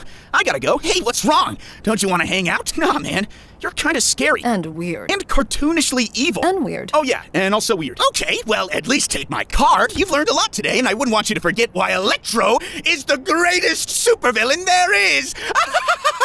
I'm not keeping this. Please be my friend. No. Please, Black Widow. Please, please, please, please, please. I'll be your friend. Screw you, Spider-Man. So his ring has infinite energy. Yeah, it doesn't really make any sense. You know, I've never really liked Green Lanterns. Not a fan of space immigrants? Only if they worked for less than minimum wage. Truly the American dream. No, it's not that. It's because of all the green. If their arms and legs work, they can be blue for all I care. So progressive. It just reminds me too much of kryptonite, you know? Why are glowing green rocks your weakness again? Bruce, we're not doing this. We're just talking, okay? Let's not overanalyze everything. Yeah, you gotta try to relax, man. Fine. Guys, did you know Flash likes soda? I may have heard him say that once or twice. Well, he got stuck in a soda bottle. Again? Again? Weird things happen when he goes faster than light. Yeah, he's drowning in soda right now. That bottle's like an Earth-level threat. I bet Batman has something witty to say. Hawkgirl shouldn't be able to fly. What? Her wings are too small. She shouldn't be able to fly. That's not what we're talking about. It's aerodynamically impossible. She shouldn't be able to fly. Bruce, I warned you! Yeah, she shouldn't be able to do it. Her powers make no sense. Her life is a lie. He's surprisingly feisty. Now, let him talk. I want to hear it. Please don't make us listen to another Batman rant. He's challenged me, hasn't he? Release him! Let him speak his word! Big mistake, Hawkgirl. But before we get into it, let's first explain how flying works. There are 4 key forces during flight: thrust, drag, weight, and lift. Thrust is the forward force that pushes you through the air. Drag is the air resistance slowing you down. Weight's the downward force due to gravity, and lift is the upward force that counters it. To fly steadily, then, thrust has to equal drag, and lift has to equal weight. Good thing he's not talking about how we fly, eh, Wonder Woman? I don't like how your voice sounds when you're whispering. Wings create lift by pushing air downwards. For every action, there is an equal and opposite reaction, so the downward push creates an upward lift. There's also a pressure difference involved because of the wing's shape. Air moves faster over the top than underneath, which creates lower pressure above and higher pressure below. This pressure difference also creates lift. Thanks for explaining how birds fly, Batman. Whatever would we do without you? Is she being sarcastic? Stop whispering! Lift's essential for staying in the air. We can calculate it using the power of math. Lift's equal to half the air density times velocity squared, wing area, and lift coefficient. If you want to carry more weight, you have 3 options: fly faster, get bigger wings, or somehow increase your lift coefficient. The coefficient depends on wing shape. Flapping helps increase it a little, but not by much. I always wondered why planes didn't flap their wings. You need to get a hobby. And what do you wonder about? Myself, because I'm Wonder Woman. Curse your flawless logic. Correct, Clark. Planes don't need to flap their wings because their speed and wingspan is massive, so generating enough lift isn't much of an issue. They would need much bigger wings if they didn't move so fast, but flapping them would be a structural nightmare. Like, who the hell would want a window seat while that's happening? You fly commercial? Does a Batman's parents not get murdered right in front of him when he was a child? Hey, he said the thing. You're boring me, Batman. I'm bored. Were you going to challenge me? Explain why I'm so stupid. The longer we talk, the more Flash drowns in that soda bottle. Hey, Batman, could you explain the lift equation again? Like maybe 10 more times at half speed? Well, how about I rearrange it to solve for wing area? Consider Hawkgirl flying at 30 miles per hour in battle armor. Her lift must equal her weight. 85 kilograms is a reasonable assumption with all of that gear. Now let's be nice and set her lift coefficient to a generous value of 1.8. Then for her to fly at this speed, her wing area needs to be 4.5 square meters. I can't tell if that's big or small. You're my kind of woman. Well, then let's calculate her wingspan. Wingspan is equal to the square root of the wing's aspect ratio times wing area. The aspect ratio is how long and thin a wing is compared to its width. Large birds of prey have an aspect ratio of around 8, so let's use that value. Then, plugging in the numbers, we calculate Hawkgirl's wingspan to be approximately 6 meters. Her wings should be twice as big for her to fly. My wings are already massive. They don't need to be twice as big. Nah, Hawkgirl. They need to be twice as big. Here's a picture to illustrate how ridiculous that would look. You're right, Batman. That picture definitely does look ridiculous. Like you might be thinking, twice as big, that's not much. But no, it really is. A 6-meter wingspan is completely impractical. Getting through doors becomes a massive problem. Sitting in vehicles or chairs becomes impossible, even if you try folding them. Batman, this is the worst picture I've ever seen. He really captured your resting bitch face. What did you say? Relax, Hawkgirl, or you're going to twist your shoulder. My shoulder? Well, yeah. The root bending moment measures how much twisting force acts at the base of your wings. It scales with your weight, wingspan, and load factor. So bigger wings means stronger torque on your shoulder. Every extra G you pull, such as the extra lift you need to turn sharply, multiplies the whole thing. And if one of your massive wings clips a pole or sign, the remaining wing has to carry all the lift. The torque on it will double, causing it to bend even more. All that lift will be on one side of your body, so you'll spin into a roll towards your dead wing. You'll go out of control and cause damage. Shouldn't she be doing that anyway? Like having those big goofy wings pushing air down on people can't be safe. You don't actually believe him, right? Batman brought math, and math's never wrong. Are you an idiot? Batman, attack her with math. We can calculate the downward airspeed of your wings by modeling them as an actuator disk. Doing so tells us that speed equals the square root of weight divided by 2 times air density and wing area. Using your weight and wing area from earlier, we calculate your average downward airspeed to be 9 meters per second. But real flapping isn't uniform. The velocity near the wingtips can be 2 or 3 times higher for brief bursts, spiking the speed up to around 15 to 25 meters per second. Nice job, Bruce. Thanks, baby. Superman, how can you allow this workplace romance? Aren't you in a relationship with Green Lantern? Superman, how can you allow this workplace bullying? No one cares, Hawkgirl. Do you know what what that airspeed does to people or a city block. It knocks you over. It shatters loose objects like signs and umbrellas. Roof tiles get blown sideways into streets. Gravel and grit gets tossed around everywhere in a messy whirlwind. Windows buzz and even crack. Elderly and kids are the first casualties. I'm sick of the elderly and kids. Can't we just get rid of them? Make my job a hell of a lot easier. The last time we voted on this, the league was split 50-50. Yeah, and then you all met Supergirl. Revote next Wednesday. You think you're so smart, Batman. But everything you said is wrong. You forgot one important thing. Did another one of my Robins die? Because, listen, Hawkgirl, at this point, that's just part of the business model. No, that I have super strength. That's why I don't need big wings to support my weight. I'm super strong. Someone that hasn't been paying attention to anything I said says what? I'm not saying that. Someone who has big goofy wings says what? That wasn't even clever. Someone who thinks I'm going to stop this joke says what? Hawkgirl, please just say what? Not doing it. I don't think we're getting out of here until you do. He can do this stupid bit for as long as he likes. Your nose is larger than average. What? Super strength doesn't fix the issue, Hawkgirl. Flight is about how much air you can keep moving each second, not how hard you can push. That depends on your wing size and speed, not your muscles. And smaller wings makes everything worse for you. You move less air per flap. The power required to stay afloat rises exponentially. Raw strength doesn't just fix that. How would you know? You don't even have superpowers. I don't need superpowers to smell your bullshit. Well, guess what, Batman? I have super endurance too. Checkmate, bitch. Hawkgirl, can we please cut down on the swearing? Thanks. Shut up, Superman. Shut up, Hawkgirl. Shut up, Wonder Woman. Shut up, Hawkgirl. Shut up, Flash. Flash? No, I get it. I get it. Well, guess what, Batman? I'm not a human. For all you know, my biology is closer to a bird's. In which case, we don't have a problem. Hawkgirl, you clearly have the anatomy of a human. You produce fertile offspring with Jon Stewart, a human. You're so genetically close to us that biology treats you as a human. Jeez, Batman, lay off the spoilers. Warhawk's a supporting character at best, so who even cares? You know what, Batman? I'm glad your parents are dead. I love it when the four of us get together like this. Listen, it's been real fun listening to you, yeah. Totally love the angry genius vibes. But everything you said is wrong. Wanna know why? Because of nth metal. What the hell is nth metal? It's what my mace is made out of. It can do whatever I want. I need it to conduct electricity? Sure, it can do that. Conducting electricity is a problem? Then guess what? It doesn't. And you know what else, Batman? It affects gravity, making me lighter, so lift isn't even an issue. No, that's nonsense. Even if your stupid mace made you lighter, your inertia would still be a problem. You'd still be just as hard to turn, to stop, or stabilize. And G-forces while turning scale with inertia. You've only fixed vertical support, not the violent sideways acceleration. Well, that's fine, Batman. Then I'll just have my nth metal mace reduce my inertia too. You can't do that. If you did, then tiny forces would produce huge accelerations. You'd ping-pong everywhere. A gust of wind would fling you wildly off axis. No big deal, Batman. Wanna know why? Because my mace cancels gravity altogether. That makes even less sense. It would have to be creating or altering a gravitational field. And not just for you, but for the chunk of space you're in. You'd be shifting space-time. It'd require huge energy densities. I've got a solution for that as well. My mace stores energy. Oh, so it's basically a battery, a reactor. Then where's the waste heat, the exhaust? What are the fuel logistics? I don't need to think about any of that since it's nth metal. What the hell even is nth metal? Where does it sit on the periodic table? What is its proton number, atomic mass, its chemical and physical properties? It's whatever I want them to be, Batman. Then it's magic. Your mace is magic. No, it's the opposite of magic. It's effective against magic. You don't know anything about how it actually works. You're treating it as a wand. It's magic. I find that offensive. What is with you people? First Lantern's ring and now your mace. You all think it's science. It isn't. It's magic. Just admit that your mace is magic, Hawkgirl. It's not my fault you're too stupid to understand. Your mace is goddamn magic. Hawkgirl, I think you should leave. Flash is drowning in a bottle. Leave! You good, Bruce? Yeah. Sorry about that. Never apologize for being yourself. Thanks, Diana. Even if yourself is an angry man, baby. So, anyway, green's like the worst color, right? Why are glowing green rocks your weakness? And that's why your powers make no sense. Well, Spider-Man, thanks so much. I had no idea I was so stupid. You're perfectly welcome. What's going on here? Oh, Cap, you missed it. I'm stupid. Did you know I'm stupid? No. This is all wrong.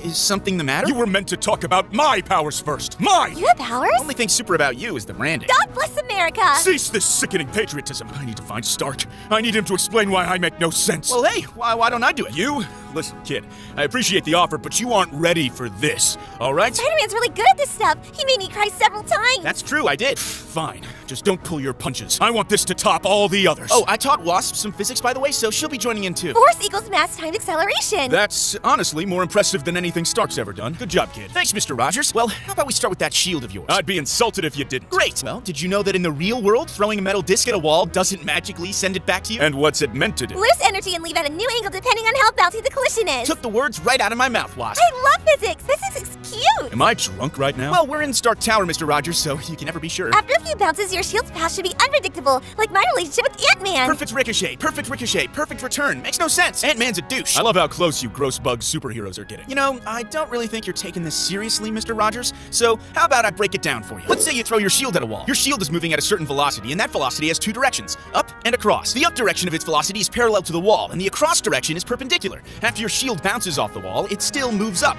but the perpendicular component changes. Instead of moving towards the wall, it now moves away. Kid, I know what happens when I throw my shield at a wall. You don't have to explain. Oh, so you know about Newton's coefficient of restitution? What did you call my mother? No, Mr. Rogers, no one cares about your useless dead mother. It's Newton's coefficient of restitution. It determines the elasticity of a collision. The stretchiness of a collision? Have you been hanging out with Mr. Fantastic again? Because listen, his idea of family bonding is lobotomizing his own son. He did what? Yeah, the kid got too powerful, so he nuked his brain. Not the family-friendly version you saw in the cinema, huh? Issue 245. Look it up. In collisions, elasticity actually has a different definition. It's how much kinetic energy is conserved when two objects collide. Newton's coefficient of restitution quantifies it. E equals the speed of separation divided by the speed of approach. If your shield bounces off a wall at exactly the same speed as it hit it, then E equals 1. The collision is perfectly elastic. All kinetic energy is conserved. Well, there you go. You said it yourself. My shield's collisions are perfectly elastic. That's why it bounces around so much. Case closed. Actually, perfect elastic collisions are like impossible and stuff. Energy's gonna be lost to heat and friction and sound. Great point, Wasp. You're officially smarter than Captain America. Oh my gosh, yay! I can't wait to tell Ant-Man. You and him are in an argument, remember? Oh my gosh, I hate Ant-Man. If E equals 0, then the speed of separation must also equal 0, which would mean your shield gets stuck to the wall. In reality, E will have a value between 0 and 1. The closer it is to 1, the more energy your shield will have to keep bouncing around. I need my shield to bounce off walls really fast, Peter. Wasp's officially smarter than me. I've got nothing left. I'm like really clever when I'm not daydreaming about clothes and shoes and stereotypical girl things. Did you guys know I'm a stereotypical girl? You got a problem with that? I'm starting to understand why Hank left you. Don't worry, Cap, I'll help you out. Let's call the velocity your shield hits a wall at V in, and the velocity it leaves V out. We want V out, right? Well, luckily, we can derive a neat little expression for it. Before the bounce, V in is equal to the parallel component of velocity plus the perpendicular component. So we can rearrange that to say that V parallel equals V in minus V perpendicular. Let's call that equation 1. Now, during the bounce, we know the perpendicular velocity flips since the shield changes direction. The outgoing perpendicular velocity is equal to E times the incoming perpendicular velocity, and it's negative due to the change of direction. Let's call that equation 2. After the bounce, V out equals V parallel plus the outgoing perpendicular velocity. V parallel doesn't change since we're ignoring friction along the wall. We'll call this equation 3. So after substituting equations 1 and 2 into 3, we can say that V out equals V in minus V perpendicular times 1 plus E. Didn't catch a word of that. Well, sorry for doing some real math for a change instead of plugging numbers into equations. I drew a picture to clear things up. That really doesn't help. Look, we're trying to figure out how fast your shield bounces off a wall, right? And not just how fast, but also at what angle. These things are kind of important to know if you want to catch it, aren't they? I'd like to plead the fifth. Let's just do an example. Let's say you throw your shield at a wall with a speed of 20 meters per second. The incoming angle your shield makes with the wall is 30 degrees, and it's a good solid wall with a coefficient of restitution of 0.8. Then before the bounce, your shield's V perpendicular is 20 cosine 30, roughly 17.32 meters per second, and its V parallel is 20 sine 30, or 10 meters per second. Now, after the bounce, the outgoing V perpendicular is equal to 0.8 times 17.32, which is 13.86 meters per second. This is in the opposite direction, by the way, and V parallel is the same since we're ignoring friction. Instead of using that scary vector formula from the last side, we can just use Pythagoras' theorem here to calculate the outgoing speed. It equals the square root of V parallel squared plus V perpendicular squared, which is roughly 17.1 meters per second. And we can use trigonometry to work out the new angle to be around 36 degrees. My brain ain't brainin'. The point is, your shield got slower and its angle got wider, by a lot, after one bounce. Can you sort of see why it doesn't make sense for it to bounce around so much? All I see are your lies, Spider-Man. Are you with Hydra? What? Answer me, goddammit! Are you with Hydra? Are you? Are you? Hydra D's nuts! Your lucky Wasp was here to save you. Okay, I can tell that you're a little upset, so how about I work out how much energy your shield would lose, too? That would make me feel much better, yes. Kinetic energy equals a half mv squared. Now, after your shield bounces, its energy decreases. We'll call the factor it decreases by r. It's a number between 0 and 1. So the energy your shield has after it bounces is equal to the energy it had before times r. Making sense so far? Absolutely not, but please continue. Great. So we can make an expression for the energy it has after multiple bounces. So let's say your shield bounces k times. Then the energy it has after the kth bounce equals r to the power of k times the initial energy. So what we have here is a geometric series. Each bounce is decreasing your shield's energy by a factor of r. That makes sense, right? Of course it does. I just have one question. Go ahead. Why are you using letters instead of numbers? Are you dyslexic? Oh my gosh, you're such a big silly dummy. I would like to file a complaint with HR? You don't have HR. Tony checked them and put them in the boot of his car. Yeah, if them and the prostitutes team up, we're gonna have a real mess on our hands. So anyway, we were talking about R and stuff, but like, what even is R? You're just gonna set it to 0 and make me look stupid. Oh, Mr. Rogers, I don't need to do that to make you look stupid. Thank you, I appreciate that. There's actually a formula for R. It depends on the angle your shield hits the wall at and the bounciness of the wall. It equals sine squared theta plus E squared cosine squared theta. Theta is the angle, E is Newton's coefficient. The first term isn't multiplied by E since we're ignoring friction along the wall. Cosine squared theta is perpendicular to the wall, so that bit is decreasing by a factor of E squared. R can't be bigger than 1, by the way, since none of the terms in this expression can be bigger than 1. Yes, of course, sine and cosine waves have an amplitude of America. I think you meant an amplitude of 1. Yes, that's what I said, an amplitude of America. And America's number 1. You know, that logic actually checks out. I was the smartest guy in my tent. Can you share with Bucky? Well, yeah, but he was well under 18 at the time, so... Okay, time for another example. Let's say your shield weighs 5 kilograms and you throw it at a velocity of 25 meters per second. Then the kinetic energy of your shield is a half mass times velocity squared, which equals 1,562 joules. Let's say you throw it at an angle of 30 degrees again, and E equals 0.8. Then we can work out R to be sine squared 30 plus 0.8 squared times cosine squared 30, which comes out at around 0.73. That's kind of close to 1, which shows this wall is bouncy. After one bounce, your shield's energy is 0.73 times 1,562, which is around 1,141 joules. After 2 bounces, it's 0.73 squared times 1,562, which is 833 joules. After 3 bounces, it's 0.73 cubed times 1,562, which is 608 joules. Do you see a bit of a problem here? We're running out of space for E4, 5, and 6? No. Well, yeah, but the energy's decreasing. After 3 bounces, it's almost half. And this is a good wall. I don't like walls. They're like totally in your face and have 0 chill. Aren't you going to help with this physics stuff, Wasp? Yeah, I would, but I kind of don't want I to. appreciate your honesty. Well, how many bounces until my shield has 100 joules of energy left? You can probably keep beating bad guys until then, right? Well, we know that EK equals R to the K times E0. We can take the natural logarithm of both sides and rearrange to get K equals the natural log of EK over E0 divided by the natural log of R. EK is the energy after the kth bounce. If we set that to 100, then we work out K to be 8.74, which means that it takes 9 bounces for the energy to be less than 100 joules. That's a speed of around 14 miles per hour, which is definitely enough to hurt a human-sized enemy. Well, it's settled. My shield makes perfect sense. It bounces around a lot, I admit, but never 9 times. If it keeps causing damage until then, what's the problem? You have a point, but remember, we've been very generous here. We're saying that the wall is very bouncy. We set E to 0.8, which got us an R value of 0.73. That's big. For a soft wall with an R value of just over 0.3, we can work out that on the 3rd bounce, your shield will have an energy less than 100 joules. So you only have 2 good bounces. Whatever. Walls are usually bouncier than the numbers you use. In reality, you don't even bounce it off walls. It's off people's heads, shoulders, bodies. You can't possibly account for how bouncy all that stuff is. And your 100 joule number isn't even that good. Like, you sure as hell ain't hurting Iron Man with a 14-mile-per-hour shield. Don't you tell me what I can and can't do. I already beat Iron Man, goddammit. Iron Man could have totally killed you in Civil War. You're a big silly loser. Silence, insect. I'm not a bee, you idiot. I'm Wasp, or the Wasp, but I prefer Wasp. I didn't call you a bee. Oh, behave! Oh, she got you good, Cap. What the hell is happening anymore? You shouldn't just be able to block massive hits with your shield either. Like, remember when you blocked Thor's hammer? That made no sense. The impulse you'd feel is equal to the change in momentum of the hammer hitting your shield. And the average force you'd feel is the impulse divided by the time it takes the hammer to stop. Doesn't Thor's hammer weigh as much as the planet? Well, it should, but let's be nice and say it weighs just 10 kilograms. And that Thor swings it at 20 meters per second. I'm sure he could swing it way faster, but let's just be real nice. Then the momentum of the hammer is 200 kilogram meters per second. Cap blocks the attack almost dead in its tracks. It's a really stiff collision. Let's say it took 0.02 seconds for the hammer to stop. Then the average force Cap would feel is equal to the change in momentum divided by time, which is 10,000 newtons. If Cap's shoulder is 35 centimeters behind the point of impact, then the torque he'd feel on his shoulder would be 3,500 newton meters. You gotta get those numbers up, kid. Those are rookie numbers. I'm peak human. That torque is over 10 times what elite athletes can handle.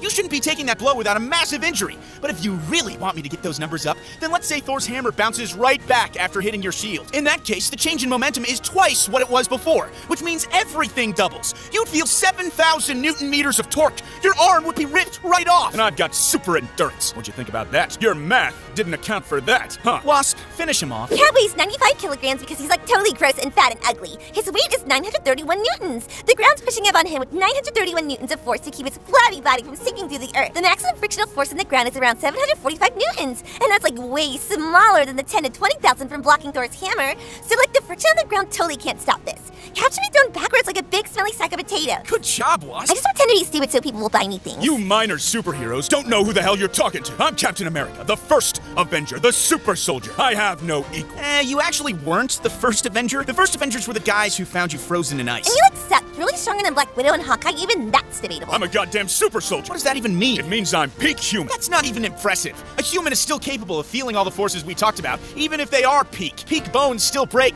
Peak muscles still sprain. Do you have peak boots? Because if you don't, you should still be getting pushed backwards from all those hits. My vibranium shield absorbs the energy. No, energy doesn't just vanish. It needs to be stored or dumped. So it's either going through your body, breaking all your bones along the way, or it's stored in your shield, basically making it a bomb. That sounds really dangerous. Yeah, it does, doesn't it? Cap, where were you on 9/11? Listen, I appreciate the effort, but you guys messed this whole thing up. You clearly don't understand the nuances of my powers. What powers? You don't have powers. I have a lot of powers. What are they? Leadership? Morals? Wasp is a better superhero than you. What in tarnation? Wasp girl, does whatever a wasp girl can. You don't have the Shrink strength of a down, gorilla, really speed of a slow, cheetah. guide Peak human you, sucks. And what the hell are you meant to be? Look Peak out, spider? because I'm the not peak wasp girl. anything because I have real powers. I'm going for a jog. No, that's a good point. Humans have good stamina. Well played, Rogers. Well played. It was super fun teaming up today, Spider-Man. I'll probably forget everything you taught me, by the way. I'd expect no less, Wasp. You know, if you weren't so totally insufferable, I'd maybe even take you out to dinner. Oh, yeah? And what would you buy me? Well, nothing. You'd be paying. You know, if you're so smart, then how come you're poor? Shut up, Wasp!